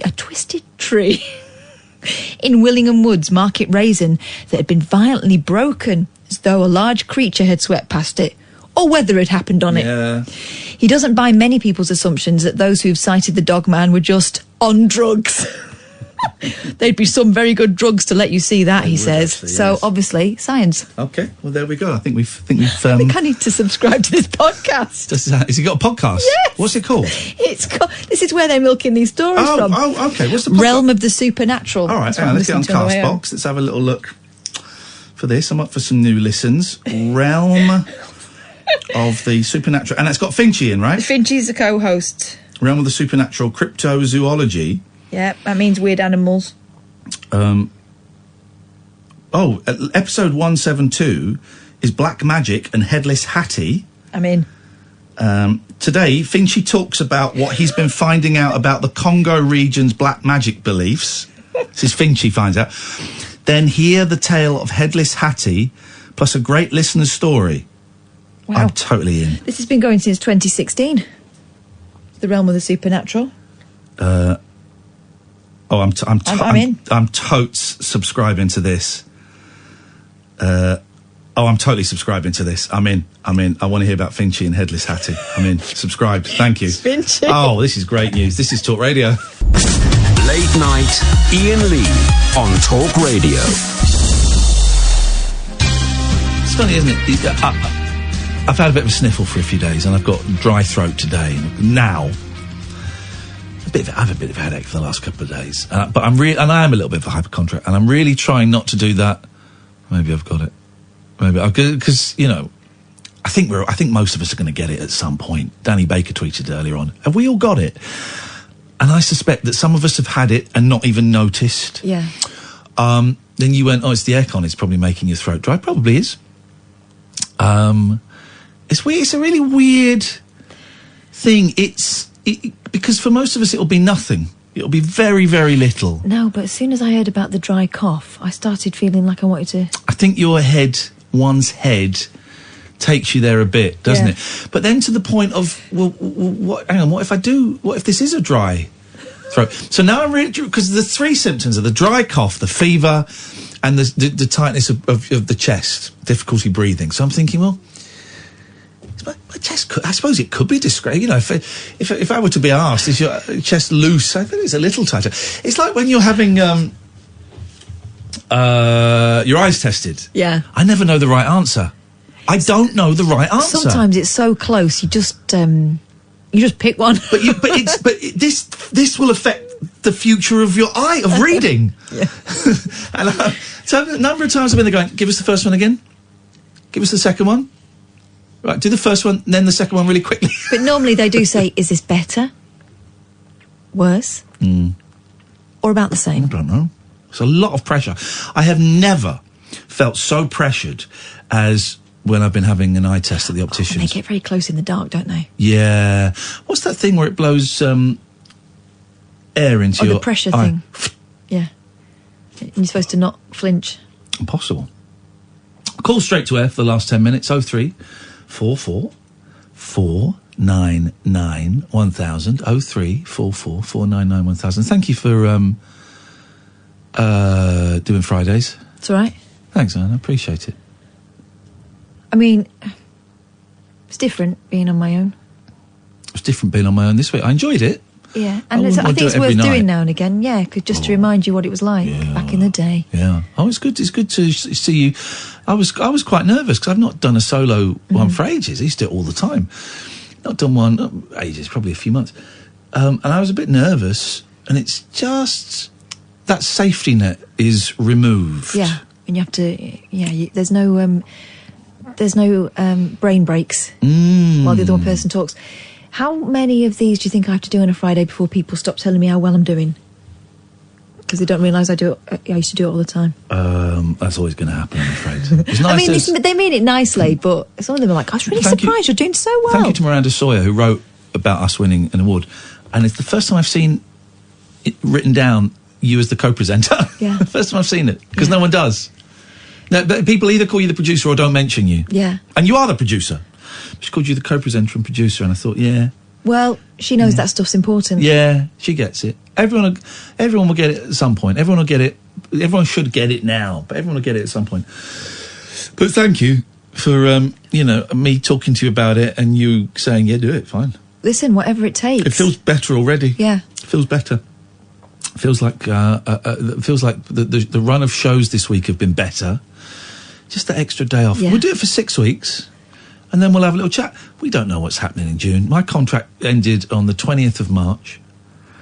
And that would be 4 years. And then it was extended to, I think, the 20th of June, something like that. 20th of June, maybe a little bit later. And I keep saying, any word on... I'm not revealing any trade secrets. I'm not bitching or anything. Any word on June? We'll get back to you as soon as we know. Yeah, that's the thing. And as soon as we know, it's just getting a little bit closer. And a little bit closer, and this job is always insecure, and you never quite know what's happening. But this is normally when you've got 3 months to go, you know if you're coming or going, and we just don't know, and that's as part of the thing. But that's part of why I'm feeling so stressed. There's loads of other things. So just taking Friday off, got a nice night, but that means I've got the boys for an extra night tomorrow night, which is great. I'm looking forward to having nights on my own, but I've got the boys tomorrow night after school. I'll pick them up. I don't know what to do with the boys this weekend because I don't really want to go anywhere with them because I don't want us to get ill. I don't know what to do. I mean, we'll go probably if the weather's nice. I said to my eldest, well, we haven't done this for ages. We'll get a football and go to a park. Yeah. We haven't done that for ages. He's like, yeah, we'll do that. And we'll watch like some films and play video games. That's happening. But I don't know where to go. It's weird, isn't it? Because, before I don't really want to go out to a restaurant with them. But then I don't know. I don't know why. I don't know. We'll see. Yeah.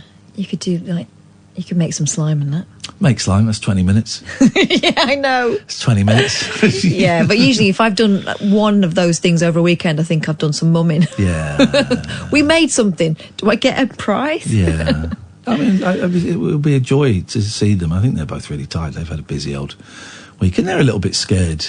Have the girls spoken to you about... my youngest has. My eldest has always been very sort of sanguine about everything. Well, she doesn't know she's not going on a school trip, the she eldest, doesn't know yet, which is going to be... No. And I bought her 2 pairs of leggings for the very occasion, and she's going to be... She's going to be really upset. But your youngest is worried. A bit, yeah, but she's always been... Here's the thing, my eldest... When people don't know my kids, they assume things about them. My eldest is quiet, and people assume she's shy. She's not. She's just very self-assured. Yeah. And she's never been the sort of kid who does anything if she doesn't want to. So if she doesn't feel like talking, she'll just be quiet. Yeah. Like, example, I used to take her swimming, and she refused to put her head in the water. Every week. And the teacher one day said to her, listen, if you put your head in the water, I'll give you this badge. And one of the only things she ever said in that class, I don't want your badge. That's my eldest, right? She doesn't do anything. And I kind of admire her strength of character. Yeah. My youngest comes across as very chatty and outgoing, but actually I think she's quite a nervous person, and she does it to fill silences and because she really wants everyone to like her, and she's like more of a puppy. But yeah, she's been saying to me that she was a bit worried about it, and I've given her all the reasons why she shouldn't be, and she knows I've done a shop and everything, and I went, it's just so we don't have to go out if we don't want to. Yeah, well. Hello, Line 1, you're on the wireless.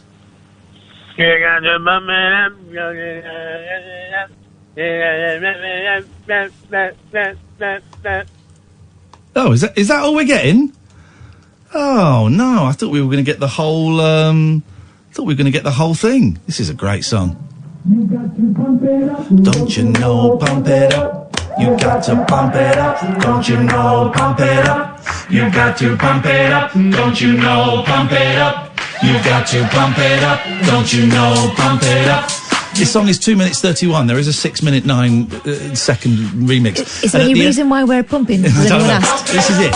And at the end of it, my boys fell about. They heard it on Kiss. They fell about in hysterics, going, "That's not a song!" Don't you know? Pump it up. You got to pump it up, etc., etc., etc. That reminds me of when we were kids. The get down, get down, down. Oh, I don't know that. Down. It was that all the way through. Down, down, down, down, down, down, down, down, down, down, down, down, down, down, down, down, down. Do you know that one, Line 1? Yes, I do, but I'm not going to sing it. Okay. Misery. Be like that then, grumpy bum. What you got for us? It's to Catherine. Tomorrow night. Yeah. And she fancy going out for a pizza after? No. What? You know when you do shows on your own? Yeah. Have you ever thought of doing 15 minutes of straight to air?